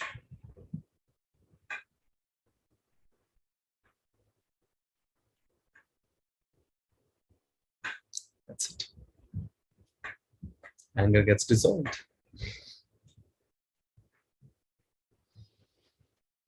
So, कुछ चीजें पल्ले पड़ी हैं कि बस ऊपर से निकल गई हैं. अच्छा, एक चीज और होती है कि चलो समझ लिया, लेकिन इम्प्लीमेंट करोगे तब कुछ होगा. जब तक ये एक्सिक्यूशन नहीं होता ना इन सब चीजों का, जब तक आप इसे रोजमर्रा की जिंदगी में अपनाएंगे नहीं, इसे अपने जीवन का हिस्सा नहीं बनाएंगे, अहम हिस्सा नहीं बनाएंगे, तब तक कुछ नहीं होगा. बाकी सब सिर्फ बातें रह जाती हैं, सुनने में बड़ी अच्छी लगेंगी आपको, लेकिन at the end of the day it will only give you fruits and the results till the time you don't make it a part of your being, till the time इस सारी चीजों को आप अपना नहीं लेते, उसके लिए कॉन्शियस नहीं हो जाते, उसके लिए आपके अंदर अवेयरनेस क्रिएट नहीं हो जाती, तब तक कुछ भी नहीं होगा, तब तक सिर्फ बात है. So yeah, my request to you would be, anger जितना मैंने देखा है, जितना मैंने समझा है ना, अगर आप गुस्से में हैं और आपने कुछ ऐसी, मैंने देखी है बहुत सारी चीजें, शूट्स पे जाता हूँ, बहुत सारी चीजें देखता रहता हूँ, आपको खत्म कर देगा, आपको पता भी नहीं चलेगा. आपके गुण, आपकी कला, आपके हुनर, आपकी सब चीजों को वो खत्म कर सकता है, धीरे धीरे डिस्ट्रॉय कर देगा आपको पता भी नहीं चलेगा. तो गुस्से को डिसॉल्व करना जरूरी है. एक होता है कि गुस्से को हम जबरदस्ती काबू पा रहे हैं, एक मैं कह रहा हूँ कि गुस्से को डिसॉल्व कर दीजिए. When you cleanse yourself, right? When you begin to cleanse yourself, होता क्या है, मुझे लगता है हमारे अंदर बहुत ज्यादा हीन भावना है, a lot of lack of self worth is there. इसलिए constant proving है, क्योंकि constant proving है, इसलिए ego है, इसलिए greed है, इसलिए accumulation है, और इसी वजह से anger है. You have to drop जो हीन भावना है, constant lack of self worth, ये आपके अंदर क्रिएट हो गई है, किसी ने दे दी है, कुछ circumstances हो गए, कुछ ऐसी चीजें हो गई, you start to feel very less of yourself, and that's why you want to prove. How you want to prove? By accumulating, by your achievements, by materialistic externalizations, whatever you want to. You want to prove yourself. In order to prove yourself, your ego gets high, and there comes more proving, more proving, more proving. चाहे वो parents को हो, चाहे वो husband को हो, चाहे वो wife को हो, चाहे वो girlfriend को हो, चाहे वो boyfriend को हो, चाहे वो business partner को, किसी को भी. और प्रूविंग के चक्कर में फंस जाओगे तो फंसते चले जाओगे जीवन में. What is the point? Be careful, because the moment you stop proving and the moment you accept yourself, the moment you decide not to prove it to anyone in this world, not to yourself as well, that's where you come from doing to being. फर्क है दोनों में. एक हम सारी जिंदगी doing में लगे रहते हैं, ये करेंगे, वो करेंगे, वो करेंगे, ऐसा करेंगे, करेंगे, लेकिन डूइंग का एक तरीका होता है करने का. डूइंग अगर प्रूविंग के लिए है, डूइंग अगर खुद को साबित करने के लिए है, डूइंग अगर उन अचीवमेंट्स के लिए है, डूइंग का जो बेसिक कॉज है वो इन सब चीजों के लिए, तो वो डूइंग बेकार है, कोई फायदा नहीं. जितना मर्जी कर लोगे हमेशा खाली रहोगे, क्योंकि सामने वाला आपसे और मांगता रहेगा, और मांगता रहेगा, और मांगता रहेगा, आप प्रूव करते रहोगे, एंड में, आखिर में कुछ भी नहीं मिलेगा, खाली हाथ और मृत्यु बस। लेकिन जब आप बीइंग में आ जाओगे तो जितनी भी आप डूइंग करोगे उसका किसी से कोई लेना देना नहीं होता, उसका किसी की कोई प्रूविंग नहीं होती। When you are in your being, in a state of being, and you're doing something, whatever you're feeling, it will start to come out of you naturally. It has got nothing to do with who is thinking what will he think, what will she think, and am I right, am I wrong, am I proving, am I not proving? It has got nothing to do with that. It is absolutely your state of zero. It is called state of being, where you start to free flow. तब अंदर से कुछ ऐसा निकलता है जो magical और creative होता है, फिर लोग उसको कॉपी करते हैं, फिर आपको कुछ करना है, फिर आपको वो भी परवाह नहीं होती, कि आपके अंदर से इतनी क्रिएशन निकल रही होती है कि you don't even care if somebody is imitating, copying, taking, stealing, whatever. Let them do whatever. It's not going to make a difference to you. क्योंकि अंदर से इतनी क्रिएशन निकल रही है, आप कभी भी क्रिएट कर सकते हो, तो आपको क्या फर्क पड़ेगा, राइट? लेकिन डूइंग में क्या होता है, इतना सा क्रिएट करते हैं और इसको हथिया लेते हैं कि कुछ चुरा ना ले। समझे, बस इतना ही फर्क है। तो या तो सारे जिंदगी इसी में अटके रहो, कितना सा करो और उसको प्रोटेक्ट करते रहो, again fear, again protecting the full self, और एक इन सब को छोड़ के come into the state of being and let everything flow through you naturally. पता नहीं कितनी किताबें निकल जाएंगी अंदर से, कितने ग्रंथ उपन्यास निकल जाएंगे, पता भी नहीं चलेगा। पता नहीं कितने गाने निकल जाएंगे, पता नहीं कितना डांस निकल जाएगा, पता नहीं कितना म्यूजिक निकल जाएगा, पता नहीं क्या क्या निकल जाएगा, आप सोच भी नहीं, पता नहीं कितना स्पोर्ट्स निकल जाएगा, खेल निकल जाएगा, कितना काम निकल जाएगा, कितना मैथमेटिक्स, पता नहीं क्या क्या निकल जाएगा, आपको पता नहीं, आप सोच भी नहीं सकते, आपकी सोच से परे। और वो तभी होगा जब इन सब चीजों को छोड़ना पड़ेगा ना, बिना उसके कैसे होगा? सारे बवंडरों को साथ में लेके चलते हुए थोड़ा ना स्टेट ऑफ बीइंग होगी, पॉसिबल नहीं है ना। जितनी ज्यादा एंटेंगलमेंट उतना ज्यादा फंसोगे ना।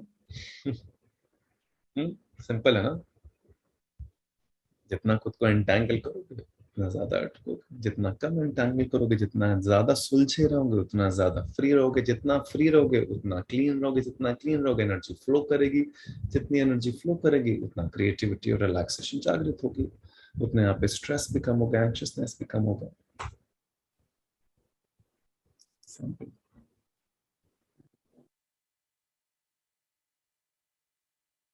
What is the time right now? We have time. Yeah. कुछ पूछना है तो पूछ सकते हैं कुछ। Sir can I ask Vaishali? हाँ जी वैशाली जी बोलिए। हाँ, पढ़ले तो सब पढ़ के आए। As I am a teacher, बहुत सारा टाइम बच्चों के साथ ही निकल जाता है कॉलेज में, 11th 12th, घर पे भी आ जाऊं तो टीनेज में भी है बच्चे, 9th में। गुस्सा कैसे कंट्रोल, मतलब सब समझ में आ रहा है, कर भी रही हूँ। क्या हो जाता है ये एज में बच्चों को कुछ समझाना हो, कुछ भी बोल दो तो उनको पूरा लगता है अगेंस्ट ही है हम लोग।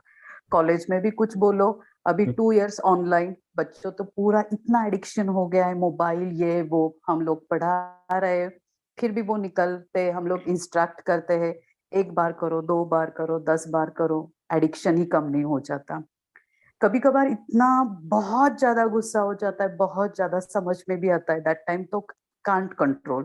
ये हो गई कॉलेज की बात। घर पे भी आ जाओ सेम थिंग है, अपने खुद के बच्चों को भी बोलो तो भी नहीं, पूरा पढ़ाई से मन हटता है, उनको कुछ बोलने जाओ तो I am like a villain, mama villain है कुछ नहीं। और कॉलेज में भी बोलो तो भी टीचर विलन है, ये टीचर अच्छी, वो टीचर अच्छी नहीं, ये सब। मतलब अभी कुछ भी बोलो, ये जनरेशन को पता नहीं इनको कैसे हैंडल करे। और बहुत सारा कि नहीं गुस्सा नहीं करना है, गुस्सा नहीं करना है, मन में सोच लेती हूँ, लेकिन एक पॉइंट आ जाता है तब बहुत बर्स्ट हो जाता है, इतना बर्स्ट हो जाता है ना, I can't control my self. कुछ बैड वर्ड्स है वो निकल जाते, क्योंकि बच्चा सुन ही नहीं रहा है। फ्रेंड्स के बारे में भी बताओ तो भी उल्टा लगता है, पढ़ाई के बारे में भी बताओ तो भी उल्टा लगता है। तो Can I say something? Listen to me. या I am 40 at the moment. 40. I touched 40. आपकी या उम्र शायद मुझसे बड़ी तो नहीं होगी जितना मैं समझने की कोशिश कर रहा हूँ। 43। 43 तो आसपास ही हैं। या तो आप मेरी जनरेशन के हैं, इतना कह सकता हूँ। या करेक्ट। तो ऐसा क्यों हो रहा है कि जब मैं स्कूल्स में जाता हूँ, कॉलेजेस में आता हूँ, बच्चों से मिलता हूँ, बच्चों से बात करता हूँ, बहुत सारे यंगस्टर जुड़े पड़े हैं मेरे साथ, हमारे साथ, हमारे ऑर्गेनाइजेशन के साथ भी। ऐसा कैसे हो सकता है कि वो मेरी बात सुन रहे हैं और आपकी नहीं सुन रहे हैं? कुछ अलग हो रहा है ना, इसका मतलब। वो अलग क्या, एग्जैक्टली। वो अलग क्या हो रहा है? मुझे लग रहा है हम परवरिश के चक्रव्यूह में अटके पड़े हैं, हम बच्चों को समझ नहीं रहे। हमारे प्री ऑर्डेंट बिलीव्स हैं बच्चों को लेकर, परवरिश को लेकर, ये माँ बाप के हो जाते हैं। इसमें आपका कोई कसूर नहीं है, क्योंकि हमारे अंदर भी बहुत सारी चीजें अपने माँ बाप से आई हैं, चाहे वो पढ़ाई को लेकर हो, चाहे वो अनुशासन को लेकर हो। कल ही मेरे म्यूजिक टीचर से मैं बात कर रहा था, तो कह रहे थे यार मेरा बच्चों से बहुत पता नहीं है, वो लेट हो जाता है, लेट उठता है, मैं चाहता हूँ अनुशासन में कायम रहे। एग्जैक्टली। राइट। अच्छी बात है, यस। मना नहीं कर रही, आपकी अच्छी सोच है कि बच्चा अनुशासन में जागृत हो, सब चीजें, वो मोबाइल के एडिक्शन कम हो, इंस्टाग्राम कम हो। लेकिन क्या है ना, हमें थोड़ा समझना पड़ेगा, थोड़ा सा बच्चे के नजरिए से चीजें समझनी पड़ेंगी। अगर बच्चा वैलिडेशन के चक्रव्यूह में फंसा हुआ है तो वो सोशल मीडिया पे जाएगा ही जाएगा। यस। यस। बच्चे क्या, मैं तो बहुत बड़ों को भी देखता हूँ जो validation, acknowledgement, approval, acceptance, appreciation अलग अलग प्रकार से, कोई रिलेटिव से लेता है, कोई कजन से लेता है, कोई सिबलिंग से लेता है, कोई माँ बाप से लेता है, बच्चे सोशल मीडिया से ले रहे हैं। आप समझे? यस। तो यस। मैं ये नहीं कह रहा कि बच्चे सही है या गलत है, या आप सही है या गलत है। मुझे लगता है उन्हें समझना जरूरी है, उनके पर्सपेक्टिव को समझना जरूरी है। कि अगर वो सोशल मीडिया पे जा रहा, तो कभी क्या हमने बैठ के बात की है कि बेटा इंस्टाग्राम पे क्यों इतना टाइम बिठा रहे हो? कभी 2 घंटे बैठ के बच्चों से बातें की हैं हमने कि उनके जीवन में एक्चुअली हो क्या रहा है, वो क्या सोच रहे हैं, वो किस दौर से गुजर रहे हैं, क्या उनकी लाइफ में कोई बॉयफ्रेंड गर्लफ्रेंड रिलेशनशिप है, नहीं है, क्या है? और वो बहुत न्यूट्रल पर्सपेक्टिव से होना चाहिए, नॉट एज अ पेरेंट। होता क्या है, हमारा जो पेरेंट का टैग है ना, बड़ी जल्दी आ जाता है, ओके। आ जाता है, वो नेचुरली आ जाता है, क्योंकि हमारे अंदर में बहुत राइट और रॉन्ग घुसा पड़ा है। हम्म। और वो राइट और रॉन्ग हमारे माँ बाप का है, या हमने जो एनवायरमेंट में देखा है। ऐसा नहीं है कि वो गलत है या सही, मैं बस इतना कह रहा हूँ कि क्या हम उन सब चीजों को छोड़ के जीरो पे आके क्या as a being to another being समझेंगे, तभी तो होगा। छोड़ देते हैं कि हम हमारे बच्चे हैं, छोड़ देते हैं, क्योंकि जहां मैं आ जाता ना, मेरा बच्चा है, वहीं पे तो ईगो आ जाती है। जहां मैं है वहां ईगो है, जहां ईगो है वो प्रोटेक्ट करती है, वो प्रोटेक्ट करती है तो गुस्सा करती है, वो सही गलत में घुस जाती है, वो प्री कंसीव नोशंस और बिलीफ में घुस जाती है। मैं कह रहा हूँ इस मैं को जब छोड़ देंगे, क्योंकि मैं उनका मैं नहीं हूं ना, मैं उनका माँ बाप नहीं हूँ, तो मैं जीरो पे रह के बात करता हूँ तो मेरी बात सुन लेते हैं, समझ लेते हैं। एग्जैक्टली। आप समझे? आई ऑल्सो हैव, मतलब मेरी बायोलॉजिकल डॉटर तो नहीं है, her name is Vaishnavi, she is 12 years old। मेरे शो में मेरी बेटी बनी थी, she is very very close to मी।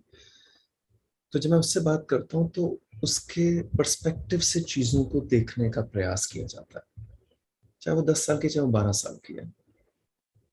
उसके ओके। अंदर, हर बच्चे के अंदर बहुत सारे, बहुत खूबियां होती हैं, और बच्चे के अंदर कुछ खामियां भी होती हैं। वो खामियां खूबियां बस इस एनवायरनमेंट का हिस्सा है। कुछ ये एनवायरनमेंट होन कर देता है, कुछ ये एनवायरनमेंट थोप देता है। जो थोप देता है वो बेचारे खामियों में चली जाती हैं, जो नर्चर कर देता है वो खूबियों में परिवर्तित हो जाती है। हमें बहुत सहजता से, समझदारी से जीरो पे आके ही बच्चों से बात की जा सकती है, क्योंकि बच्चों को आप आज की डेट में जितना मर्जी गुस्सा करो, बच्चे रिबेल हैं आज की डेट में। एग्जैक्टली। तो बहुत सिंपल सी बात है ना, हम अपने बचपन में जाते हैं। मेरे बचपन में बड़ी सिंपल सी बात है, जब मुझे डांटा जाता था तो या तो मैं रिबेल करता था या रोता था। लेकिन जब प्रेम पूर्वक मुझे समझाया जाता था, मेरी बहनें जब मुझे समझाती थी तो मुझे समझ में आ जाता था। क्यों? क्योंकि मेरी बहनें मुझे डांटती नहीं थी, मेरी बहनें मुझे समझाती थी और मुझे समझती थी। तो फर्क है ना दोनों चीजों में। यस। मैं बहनों के हमेशा क्लोज रहा, आज भी क्लोज हूँ। एक यूएस में, एक दिल्ली में है। आप समझे? यस। यस। कोई भी चीज बिना प्रेम पूर्वक समझाई जा नहीं सकती, उसकी गहराई प्रेम के जरिए ही पहुंचेगी। उसकी गहराई गुस्से के जरिए पहुंच ही नहीं सकती, उसकी गहराई रिबेल के, वो क्या होगा, वो थोड़ी देर के लिए हो जाएगा, फिर वो 2 दिन के लिए अनुशासन हो जाएगा। आपने डांट दिया, आपने फटकार दिया, आपने पनिशमेंट दे दिया, आपने रिवॉर्ड दे दिया, लेकिन सारी जिंदगी पनिशमेंट और रिवॉर्ड से भी तो बाहर निकलेंगे ना।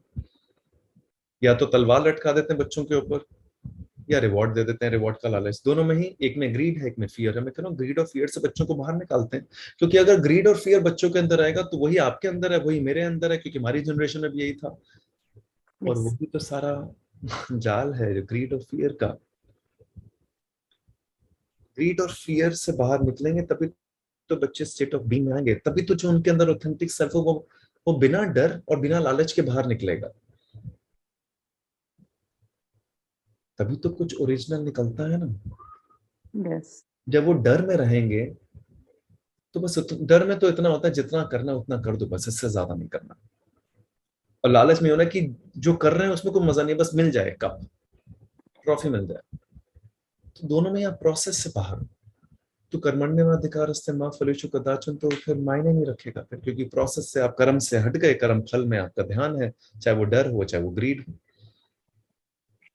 प्रोसेस के लेकिन थ्रू। बहुत बार ऐसा होता है ना कि हम लोग उनको प्रेम पूर्वक समझाते हैं, वो टाइम बच्चा समझ जाता है इमीडिएटली। खुद के मेरे बच्चे के साथ का ही मैं बता रही हूँ, इमीडिएटली सेकेंड टाइम और कुछ इशू क्रिएट हो जाता है। मतलब उसका कहीं तो वो मतलब आप क्या बोल सकते हैं, फायदा उठा रहा है कि माँ सुन रही है अभी, चलो तो और एक डिमांड आ जाएगी। आप ना बोलते हो तो वो गुस्सा हो जाएगा, आप शांत रहते हो तो और वो कुछ बोलेगा और अपना मम्मी का गुस्सा बढ़ाएगा।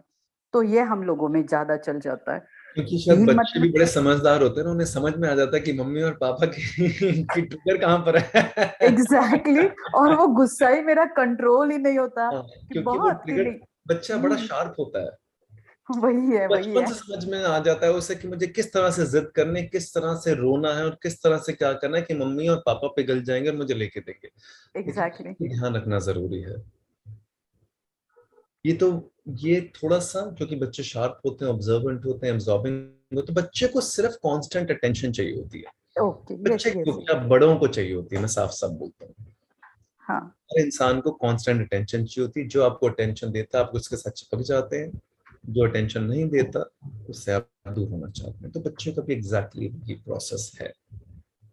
बस अब हमें थोड़ा सा इन चीजों पे ध्यान देना पड़ता है। हमें नहीं बच्चों की तरह, देखो बच्चे जैसे आपके पैटर्न है से बच्चे का भी पैटर्न है, उसे समझना पड़ता है कि अगर बच्चा अब ट्रिगर कर रहा है जानबूझ के तो आपको उस ट्रिगर में आना नहीं है। यस। आप समझे, एक बच्चा है जिसको जेन्युइनली भूख लगी है इसलिए वो रो रहा है, एक बच्चा है जिसे भूख नहीं लगी है लेकिन जानबूझ के रो रहा है क्योंकि आपको ट्रबल करना चाहता है। तो उस पैटर्न को आपको ब्रेक करना पड़ेगा। You have to treat the child like an adult. Okay.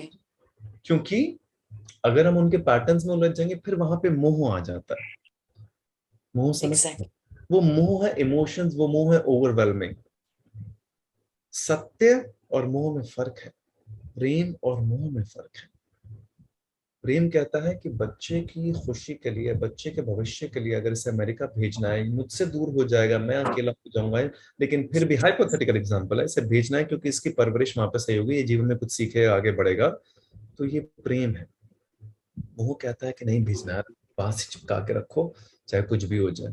ये सुनो, तो बस ये सारी बातों की गहराई को मैं धीरे धीरे एक्सपीरियंस में लाना पड़ता है, समझना पड़ता है कि ये अगर सही है। जैसे बहुत बार ऐसा होता है मेरे उस 12 साल के बच्चे के साथ कि कभी कभी वो बच्चा है ना ट्रिगर करता है जानबूझ के।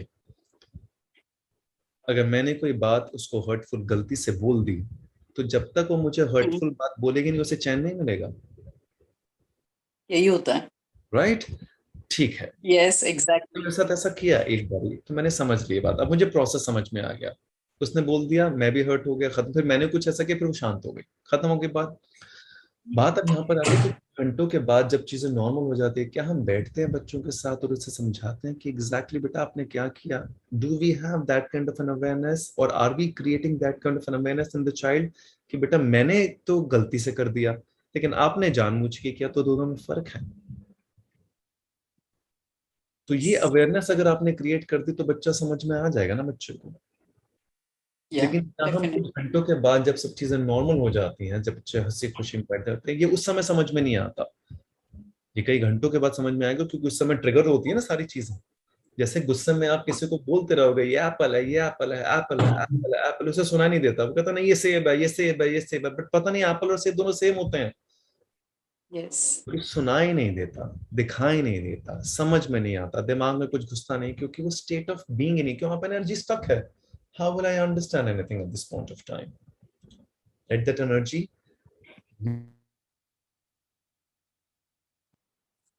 नहीं, बच्चे बहुत समझदार होते हैं.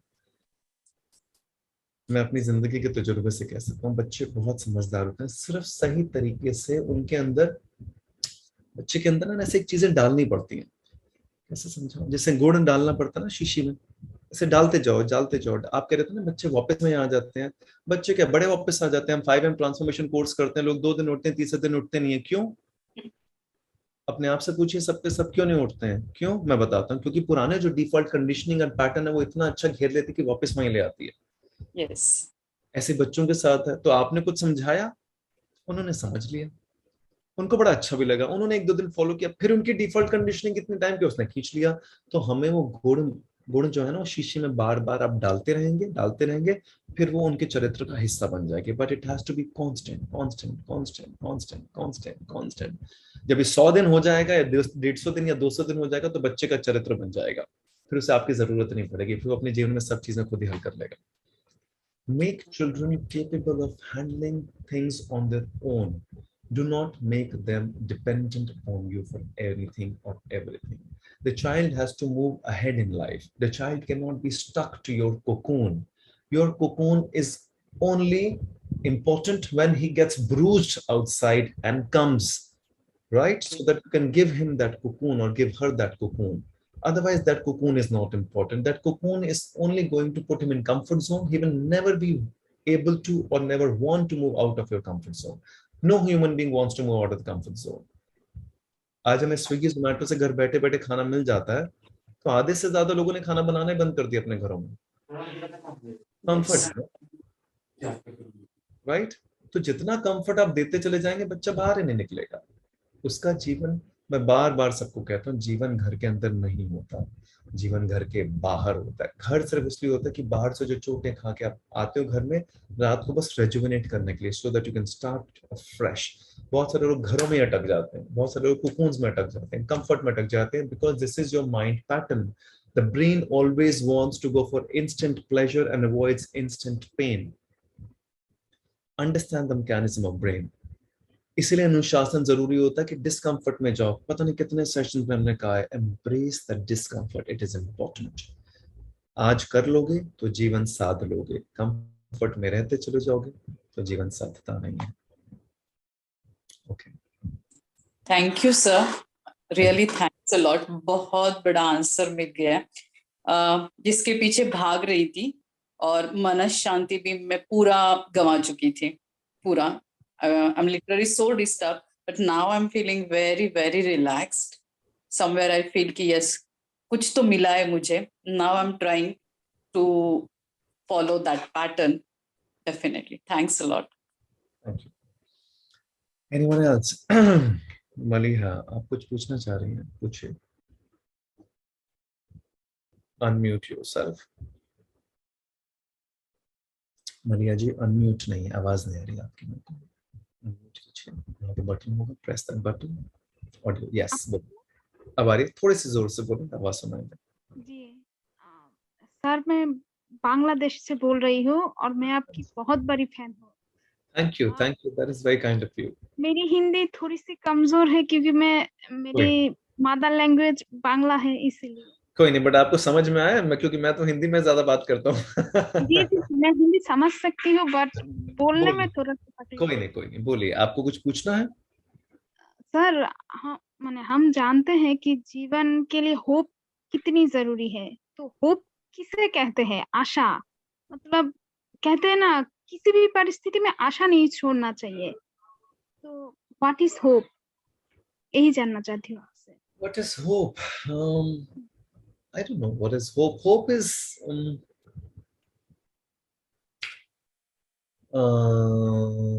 अगर मतलब जीवन एक ब्रिज है और उस ब्रिज को क्रॉस करने के लिए एक सिरे की जरूरत होती है और एक रस्सी की जरूरत होती है, तो होप वो रस्सी होती है. वो बस इतना ही होता है, वो आशा की किरण जिसे कहते हैं पोएम्स में भी, पोएट्री में भी, बस इतनी होती है कि जीवन में किसी भी दुविधा में हम फंस जाएं, किसी भी प्रॉब्लम, किसी भी परेशानी, किसी भी परिस्थिति, किसी भी सिचुएशन में बिल्कुल गिर जाएं, बस वो होप ही होती है, वो एक सिरा होता है जो हमें कहता है कि नहीं, इसके आगे भी कुछ है। मतलब हर बुरे समय के बाद एक अच्छा समय है। एंड ऑफ द टनल के बाद एक रोशनी है, सूर्यास्त के बाद सूर्य उदय है। तो होप बस हमें जीवन जीने की एक कड़ी देती है, एक सिरा देती है। होप इज समथिंग, कहते हैं कि ऐसा, जितना मैं भी समझता हूँ, कि जब किसी इंसान की होप जीवन से खत्म हो जाती है, that is where he or she goes into an immense depression and commits suicide. क्योंकि अब जीवन जीने की कोई होप ही नहीं है कि क्यों जी रहे हैं, किस लिए जी रहे हैं। तो होप बस वो एक सिरा है जीवन को जीने का, जिसमें हम बहुत सारी चीजें खराब होने के बावजूद भी हम उस सिरे को पकड़ के आगे बढ़ते हैं कि नहीं, और भी बहुत कुछ है जीवन में, हमने देखा नहीं है, हमने समझा नहीं है। मतलब it's as simple as that, if I am behind a tunnel is extremely dark, right, बहुत अंधेरा है, उसके जब मैं सन को क्रॉस कर लूंगा तो उसके पास या उसके बाद बहुत रोशनी है, ये वो देख सकता है जो उस टनल से क्रॉस कर चुका है, लेकिन मैं इस मोमेंट पे देख नहीं पा रहा हूँ। लेकिन हम ये होप रखते हैं कि वाकई में इस टनल के बाद में कोई रोशनी की किरण है जो मेरे जीवन को सही आगे बढ़ाएगी। सो वी कीप दैट आशा की किरण, we keep that hope that listen, something is going to change once I cross this darkest tunnel. At the end of this tunnel, something is going to happen. That is hope. बिना hope के हम जीवन जी नहीं सकते। जब जीवन में आए हैं तो हम उम्मीद करते हैं कि कहीं ना कहीं कुछ ना कुछ, किसी ना किसी से, इस ब्रह्मांड से, कुछ लोगों से, हमारे आसपास के लोगों से, या कहीं से भी हमें कुछ होप हमारे हमेशा जागृत रहे। होप नहीं मरनी चाहिए। होप मर जाती है तो हम खत्म हो जाते हैं, फिर हमें जीवन जीने का कोई ताल्लुक समझ में नहीं आता, that why are we living this life, like then you actually want to die a lot of times. When you start to see things more and more and more and more and more clearly, you realize why are you in this life, है क्यों, करना ही क्या है, but we keep the hope. Listen, we will do this so that we can create this or we can live this. तो बस इतना ही है। बाकी मैं एक बार बैठ के इस पे सोचूंगा कि एक्चुअली होप क्या है, थोड़ा और गहराई से आपको शायद बता पाऊं। बड़ा इंटरेस्टिंग सवाल है, कभी किसी ने पूछा नहीं, what is hope. Let me just contemplate on it again and sir tell. आप होप क्या है इसके बारे में एक वीडियो भी बना सकते हैं। हाँ, लेट्स सी, मतलब जो आएगा आई विल क्रिएट दैट। अच्छा, और सर आपने आज जिस समय पे इस सेशन रखा है, आप इसी समय पे दे सकते हैं? तो एक्चुअली हम यूजुअली 12 o'clock रखते हैं, 12 o'clock इंडियन स्टैंडर्ड टाइम। आज मुझे एक्चुअली कहीं जाना है तो इसलिए थोड़ा टाइम रखा है, but we'll see. Actually I will also want कि हम थोड़ा जल्दी कर दें so that I can step out, या थोड़ा लेट करें, टाइमिंग्स थोड़ा से ऊपर नीचे होंगे, बट आपको पता लग जाएगा, the team will tell you. आपको वहां पे ओके हो जाता है इस टाइम पे, ऐसा कुछ है? जी अच्छा ठीक है, so will take care, don't worry. Sir, मतलब दोपहर में उस समय बहुत, मतलब अगर मैं मोबाइल देखती हूँ तो मुझे बहुत नींद आती है। ये प्रॉब्लम मुझे बहुत होता है। मैं तो सुन रही हूँ, मुझे नींद आने लगती है, पता नहीं क्यों। इस प्रॉब्लम का सोल्यूशन कैसे निकले? अब ये तो मुझे भी नहीं पता है, मोबाइल देखकर आपको नींद क्यों आती है। लोगों को मोबाइल देख के नींदें उड़ जाती है लोगों की। शायद मैं कैसे समझाऊं, हिंदी में क्या बोलते हैं उसे, मतलब नींद नींद भाव आती है आके, लगता सॉरी, है सो, व्हाट डिड यू फील? मतलब नींद आने लगती है। आई नो, बट मैं एक्चुअली जानने की कोशिश कर रहा हूँ कि आपको मोबाइल देख के नींद क्यों आती है, क्योंकि बहुत सारे लोग जब मोबाइल देखते हैं तो रात रात भर देखते रहते हैं, उनकी नींदें उड़ जाती हैं। आपको मेरे नींद साथ क्यों उल्टा होता है, मैं मोबाइल देखने से मुझे नींद आती है, बहुत बार होता है ऐसा मेरे साथ। I have no clue. थोड़ा सा आप ध्यान दीजिए और आप मुझे बताइएगा इसकी डिटेल क्या है, because this is something I am trying to understand कि नींद क्यों आती है। सर एक और सवाल पूछ सकती हूँ मैं? पूछो। आपने कई बार कही है कि मौन व्रत कितना जरूरी होता है, तो मौन व्रत रखते कैसे हैं? एक्चुअली आई एम मौन व्रत, या मुस्लिम, तो मुझे ज्यादा कुछ नहीं I पता। understand. So कैसे चुप it's simple. रहते होता है, I'll कैसे explain. चुप रहना है। नहीं, बस चुप रहना होता है। बेसिकली व्हाट हैपेंस है, silence fast, we do hmm not speak anything. हम कुछ नहीं। हम्म तो बेसिकली अगर मैंने डिसाइड किया कि सुबह 11 बजे से दोपहर के 3 बजे हम्म तक मुझे साइलेंस फास्ट रखना है, तो no hmm matter if somebody keeps asking me anything, I will still hmm, keep quiet. बस इतना ही। बस इतना ही। I will not answer anything, so any word can not come out of my mouth. मुझे हम्म बोलना नहीं है, अपने शब्दों पर काबू पाना है। जैसे आप हम्म, मुझसे पूछेंगे तो मैं कोई जवाब नहीं दूंगा अगर मैं मौन व्रत में हूँ। अच्छा। आई तो विल। मैं आ, बोलो, मैं पूछूं सर। तो पूछो। मैं सुबह जब मौन व्रत रखती हूँ, लगता है कि अंदर बहुत सारी चिंता है, इतनी कॉज, मतलब एक के बाद एक आते ही जाता है। मतलब जब मैं मौन व्रत रखती हूँ, बहुत चिंता, मतलब कंट्रोल ही नहीं कर पाती खुद वो को। बेसिकली क्या होता है, जब हम मौन व्रत स्टार्टिंग में रखते हैं तो इतने सारे थॉट्स होते हैं, वो एक्यूमुलेट हो जाते हैं and they start to hmm create some kind of disturbance in you. यही होता है। वो टेम्पररी होता है क्योंकि हमने इतने सालों से ओ, रखा नहीं है, इतने सालों से कुछ हम्म किया नहीं है। जैसे अगर हम एक दिन अगर फास्ट रखते हैं, राइट, हम्म तो अगले दिन बहुत हम्म भूख लगती है ना। हम्म ऐसे इतने सालों से जब कुछ नहीं किया होता तो बहुत एक्यूमुलेट हो जाता है। लेकिन जैसे ही हम्म आप इसको एक दिन, 2 दिन, 3 दिन रखना शुरू करते हैं तो धीरे धीरे वो अपने आप डिसॉल्व हो जाता है। जैसे आप रोजे रखती होंगी रमजान के टाइम पे, तो जी जी जी। जब कई सालों पहले पहली बार रखा होगा तो बहुत भूख लगती है। लेकिन जब हाँ हम मतलब सालों तक रखना शुरू कर देते हैं तो नॉर्मल हो जाता है, फिर प्यास भी नहीं लगती, भूख भी नहीं लगती। पहला दिन बहुत कष्ट होता है, बहुत, एग्जैक्टली, मतलब। एग्जैक्टली, क्योंकि बॉडी को आदत होती है, तो बॉडी को सपनों में भी हम्म खाना ही याद आता है, पानी याद आता है, राइट। हम्म लेकिन हम्म दूसरे तीसरे दिन नॉर्मल हो जाता है। Exactly the same thing with silence fast, if you keep it for some time at regular intervals, it will start to dissolve, the mind धीरे धीरे खाली होना शुरू होगा।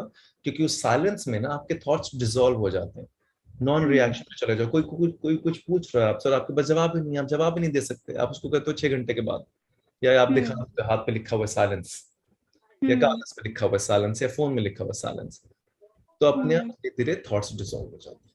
ओके, सर मैं 1 घंटा करके रखती हूँ कोई सुबह, नहीं। आप 1 घंटा। मुझे लगता है थोड़ा सा इंटेंसिटी आप बढ़ाएं, ठीक है। और किसी दिन मतलब सैटरडे, संडे या मंडे, जब भी आपकी छुट्टी हो, जो भी, उस दिन 5 to 6 आवर्स का रखें, या 4 to 6 आवर्स। तो क्या होता है ना, वो फिर हमें चैलेंज करता है थोड़ा सा। हम्म अभी क्या, सुबह सुबह अगर सब सो रहे हैं और हमने साइलेंस फास्ट रखा हुआ है, तो वो क्या, हम्म कुछ हुआ ही नहीं।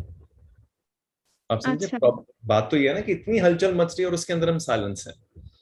अच्छा अच्छा। आप समझे बात, तो परीक्षा तो वहां पर है जब इतना सब शोर शराबा है लेकिन मैं शांत हूं वहां पर।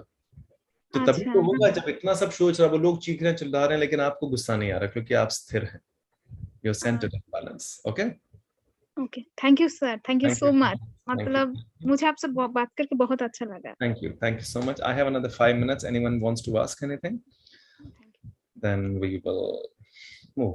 हाँ Sir, जी, राशि जी, one बोलिए। question. 1 सेकंड, Sir, किसने पूछा? राशि जी आप पूछ रही हैं? yes, sir. हाँ जी, Sir, बोलिए। मेरा brother मेरे साथ है, Rishabh. We hi want to. Rishabh, हाँ पूछिए। हाय He has one Rishabh. question: how to come out from your comfort zone regarding job?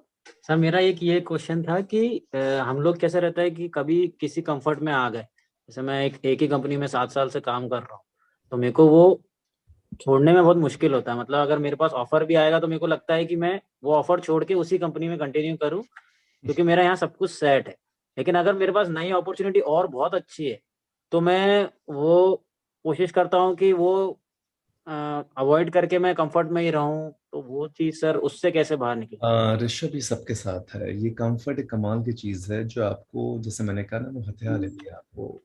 Mind और ब्रेन कॉन्स्टेंटली इसी चीज में रहता है कि जितना कंफर्ट मिल जाए उतना, हमें किसी प्रकार की कोई हलचल नहीं चाहिए जीवन में, हमें किसी प्रकार की कोई जद्दोजहद नहीं चाहिए।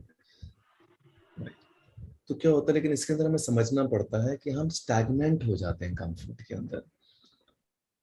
हमें स्टैग्नेंसी से बाहर निकलना बड़ा जरूरी है, हमारी ग्रोथ बड़ी जरूरी होती है। होगा क्या, जीवन के साल निकल जाएंगे लेकिन ग्रोथ कुछ होगी नहीं। ग्रोथ मैं सिर्फ कॉर्पोरेट ग्रोथ की बात नहीं कर रहा, अपने अंदर की ग्रोथ की बात कर रहा हूँ। यस होता क्या है, कॉर्पोरेट ग्रोथ तो हो जाएगी, जो भी XYZ सैलरी, उसे +1 +2 +3 कुछ मिलता चला जाएगा, यस लेकिन आप ग्रो नहीं कर पाएंगे उतना ज्यादा। अगर आपको बाहर नौकरियों मिल रही हैं और आप ट्राई कर रहे हैं और कुछ चीजें हो रही हैं, तो it's very very important to keep diversifying also, because then you will have some more experience in your life. एक ही कंपनी में होगा क्या? कंपनीज का मैं बता दूं तो बड़ा सिंपल है। ये तो बहुत अच्छा है कि आप एक ही कंपनी में रहे होने की, अच्छा है कि नहीं अच्छा है, क्योंकि उनको कुछ किसी नए एम्प्लॉय को ला के सब चीजें सिखानी पड़ती, आपने सब चीजें सीखी हुई हैं, उनका काम बड़ा आसान हो जाता है। लेकिन आपसे जिस दिन कुछ गड़बड़ हुई, 1 मिनट नहीं लगेगा उन्हें आपको बाहर निकालने में, यस राइट? तब वो रिप्लेसमेंट भी ले आएंगे 1 सेकंड में, तो आप फंस जाएंगे। 10 साल फिर आपको लगे कि मैंने 10 साल इस कंपनी को दी और इसने मेरे को 1 मिनट में निकाल दी। But this is the hard fact and the truth.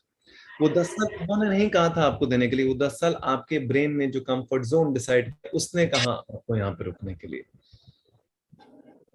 Yes फिर आपके हाथ में कुछ बचेगा नहीं, ना जीवन बचेगा, ना साल बचेंगे, ना समय बचेगा, ना ग्रोथ होगी, ना कुछ होगा। It's very important. अब if you feel you're constantly growing as a human being and as your corporate ladder, जो भी जिसे कहते हैं, खैर वो तो मायने नहीं रखती, बट ठीक है, जिस दुनिया में उस दुनिया में काम करना भी जरूरी है। If you feel it's challenging you and it's creating something new out of you, तब तो ठीक है। If it is not and you feel it's only comfort, then I think you will have to take a decision what you want to do in your life, because comfort is stagnancy, nothing more than that. मतलब सारा दिन मैं इस bed पे ही रहूं और इस कमरे से बाहर ना निकलूं, तो मैं क्या ही जीवन को समझूं और क्या ही जीवन को सीखूंगा। अगर मैं घर से बाहर निकलूंगा तो कुछ लाइट्स रेड होंगी, कुछ लाइट ग्रीन होंगी, कुछ लाइट्स येलो होंगी, कोई आएगा, कोई धक्का भी मारेगा, कहीं गिरूंगा भी, वहां पे परेशानी आएगी, लेकिन वहां पे जीवन भी दिखेगा, वहां पे एक्सपीरियंसेस होंगे, वहां पे मेंटल टफनेस बनेगी। गिरोगे उठोगे तो मेंटली टफ होगे ना, लेकिन घर से बाहर ही नहीं निकलोगे तो ना गिरोगे ना उठोगे तो मेंटली फ्रेजाइल हो जाओगे। फ्रेजाइल का मतलब जरा सा कुछ होगा तो 1 मिनट में एंग्जाइटी आ जाएगी, 1 मिनट में प्रेशर आ जाएंगे, 1 मिनट में स्ट्रेस हो जाएगा, राइट? बहुत सारे लोगों के साथ ये प्रेशर बड़ी जल्दी झेल नहीं पाते लोग। शायद इस प्रेशर के डर में भी हम कंफर्ट जोन में चले जाते हैं।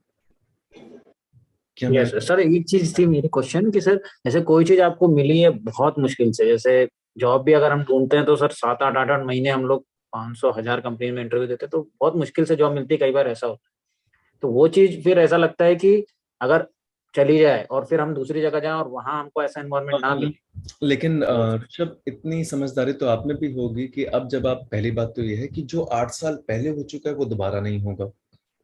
यस 8 साल पहले 8 महीने लगे थे क्योंकि तब आप शुरुआत करे थे, अब आपके पास 8 साल का एक्सपीरियंस है। यस तो ब्रह्मांड में कोई चीज रिपीट नहीं होती सेम पैटर्न में। पैटर्न आप बना रहे हो, ब्रह्मांड नहीं बनाता।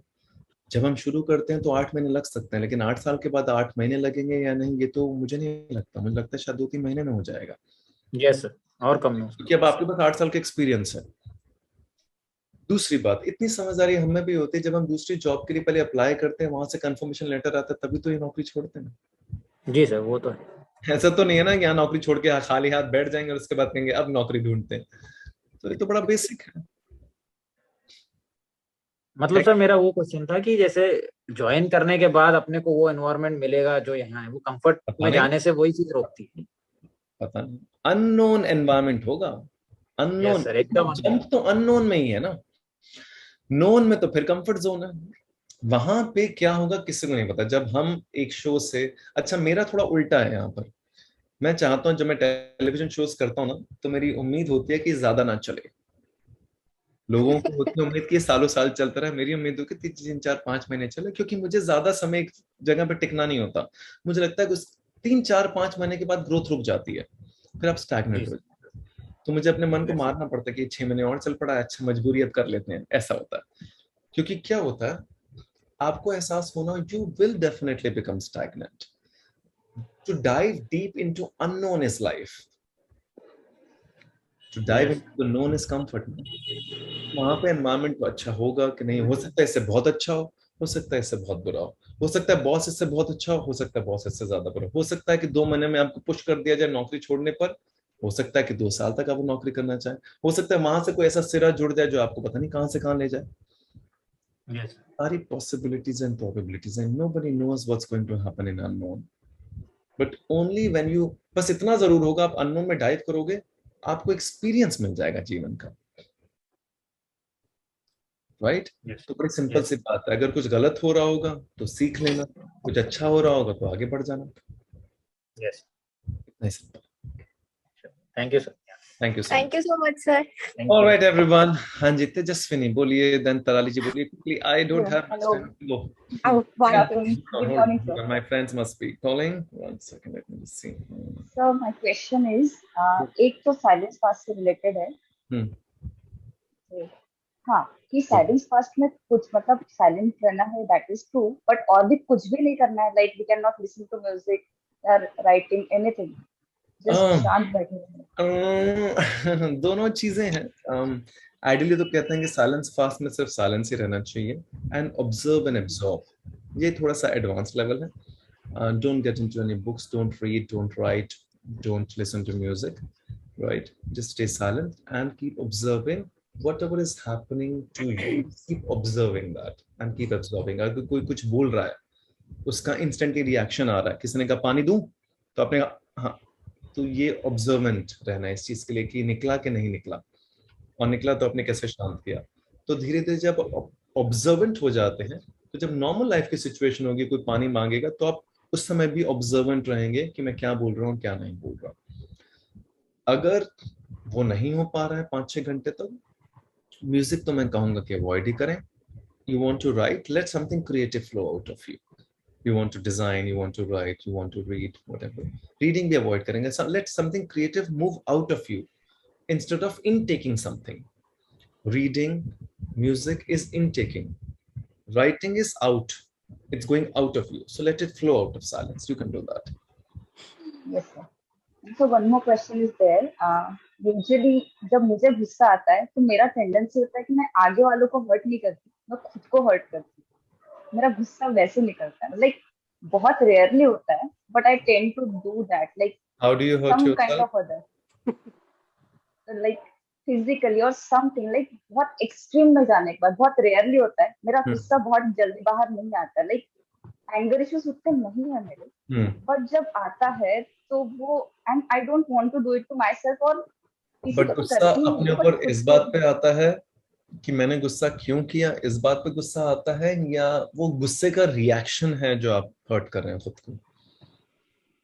तो गुस्से का रिएक्शन, इट्स नॉट कि हर्ट क्यों किया, लाइक रिएक्शन की वैसा रिएक्शन भी नहीं आना चाहिए था, ना कि मुझे किसी और को हर्ट करना है, ना कि मुझे खुद को हर्ट करना है। That is not the right way. नहीं, समझिए जरा बात। एक है कि किसी ने गुस्सा किया, मेरे को बहुत गुस्सा आया, ठीक है, उस गुस्से में मैंने फिजिकली हर्ट किया खुद को, मैंने अपने आप को सपोज थप्पड़ मारा। एक है कि मैंने अपने आप को थप्पड़ इस बात के मारा कि उसने मुझे चाबी लगाई और मैं रिएक्ट हो गया। इस बात पे भी अपने आप को थप्पड़ लगा सकता है इंसान, करेक्ट, कि मैं कितना बेवकूफ हूं यार, उसने मुझे चाबी लगाई और मैंने थप्पड़ मार दिया खुद को।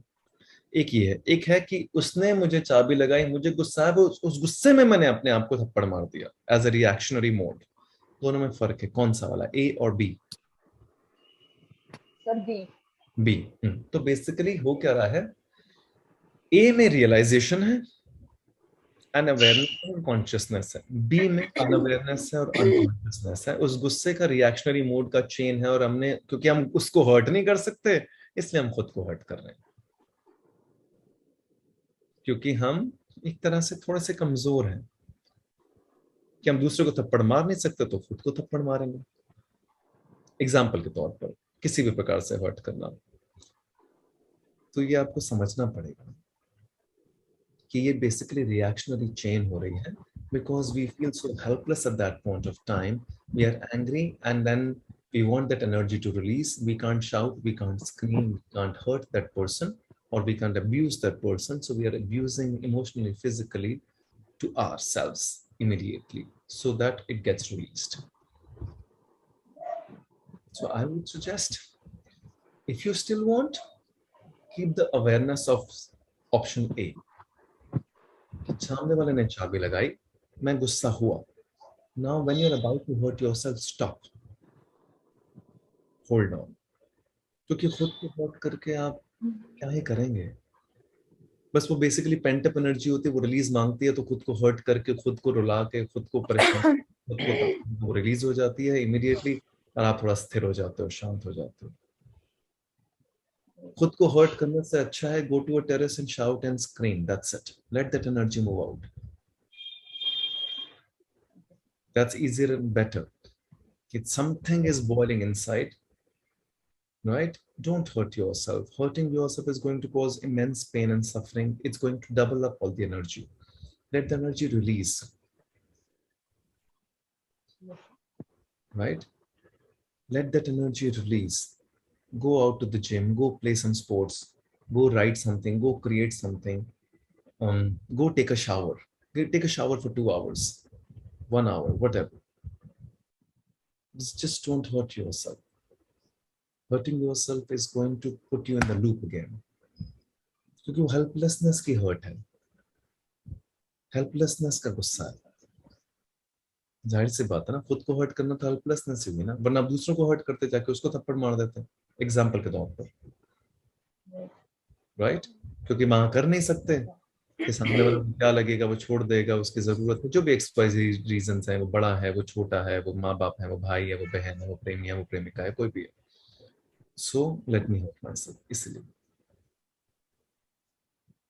try that. Thank you so much, sir. Thank you. Thank you so much. Happy Diwali, sir. Thank you. Thank you. Wishing everyone a very happy. Tarali ji, quickly पूछ Yeah, लीजिए. yeah, very quickly. The thing is that when I get angry, I feel choked. Before I used to take medicines, nowadays I don't want to take. So is there any technique immediately I can get relief from that? I think, and are you getting choked again because of what Jasmine also said, that you feel helpless? Yeah, I feel helpless. I feel choked. I can't speak, can't breathe, and I don't want to take medicines anymore. Yeah, so because वो energy इतनी stuck हो जाती है, इतनी उसमें helplessness आ जाती है कि वो आपके गले को पकड़ लेती है. आप समझे? जैसे वो एनर्जी इनको ड्राइव करती है खुद को हर्ट करने के लिए, ऐसे वो एनर्जी आपके गले तक पहुंच के आपको चोक कर देती है. Get stuck. Please understand, whenever something is happening which is pushing you into reactionary mode, and then you are reacting, and the stuck energy is constantly, it is wanting a leeway. Don't give leeway to your body. Let it come out of you. आप leeway दे रहे हैं, तेजस्विनी अपने आप को hurt करके leeway आ रहा है. आप लीवे दे रही हैं, वो आपकी आवाज को चोक कर रहा है. मैं कह रहा हूँ बाहर बाहर जाने दो, बाहर, उसको अंदर मत रखो कहीं. उस एनर्जी का बाहर जाना जरूरी है. So how to easily technique? हाँ, जो इतनी सारी चीजें बताई वो सब बाहर की हैं, चाहे वो मेडिटेशन है, चाहे वो टेकिंग अ शावर है, चाहे वो राइटिंग है, चाहे वो शेयरिंग है, चाहे वो shouting and screaming on the top of your, छत पे जाके चीख लो, चिल्ला लो. Just let that energy go out of your body.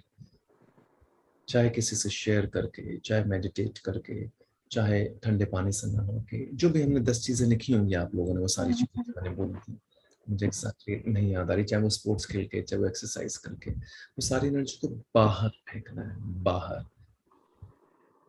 चाहे वो मौन व्रत कॉन्स्टेंटली आप प्रैक्टिस करेंगे तो वो एनर्जी धीरे धीरे डिसॉल्व हो जाएगी, चाहे वो नेचर में जाके. Let that energy move out of your system. आप उसको ना वो क्या रहे हैं, उसको ना अंदर ही अंदर इकट्ठा करते रहते हैं. आप इकट्ठा कर रहे हैं इसलिए वो कोई चीज पकड़ लेगी. किसी की आंखें लाल हो जाती हैं क्योंकि वो एनर्जी वहां पर पहुंच गई है. किसी का गला चौक हो जाता है क्योंकि उसने वहां पर पकड़ लिया. किसी के हाथ पैर चलने शुरू हो जाते हैं क्योंकि वो एनर्जी हाथों और पैरों में आ गई. Now the person wants to hit. यही तो हो रहा है, वो एनर्जी तो रिलीज मांग रही है, और क्या है. कोई किसी को मारने के लिए कोई हथियार उठा लेता है, मारने के लिए रेडी हो जाता है क्योंकि एनर्जी वो हाथों में आ गई and just wants to hit someone. और जैसे वो हिट हो जाता है फिर उसको रियलाइजेशन होता है ये मैंने क्या किया. बहुत सारे केसेस ऐसे होते हैं क्रिमिनल केसेस में, where criminals do not realise कि मैंने गुस्से में क्या कर दिया. उस समय कुछ जैसे वी गेट पोजेस्ड, ये सुना होगा आपने statement, we get possessed. They get possessed with the energy which is inside. That energy keeps getting stuck and then it takes over you. I'm saying whenever that energy takes over you, start becoming aware of it and start to release it. Find ways to release it. So that once it release, आधे घंटे बाद आपको पता भी नहीं चलेगा किस बात के लिए गुस्सा आया. Okay. Start doing that. Okay. Okay, everyone. Thank you so much. Take care of yourself. I'll see you back. Very happy Diwali. Happy Diwali, sir. Very happy Happy Diwali. Diwali, sir. Thank you. Have a beautiful festival. Enjoy yourself, and I'll see you back again next Sunday. Thank you so much, sir. Thank you. Thank you so much, Happy sir. Diwali. Thank you. Have a great day, sir. Thank you. Pani.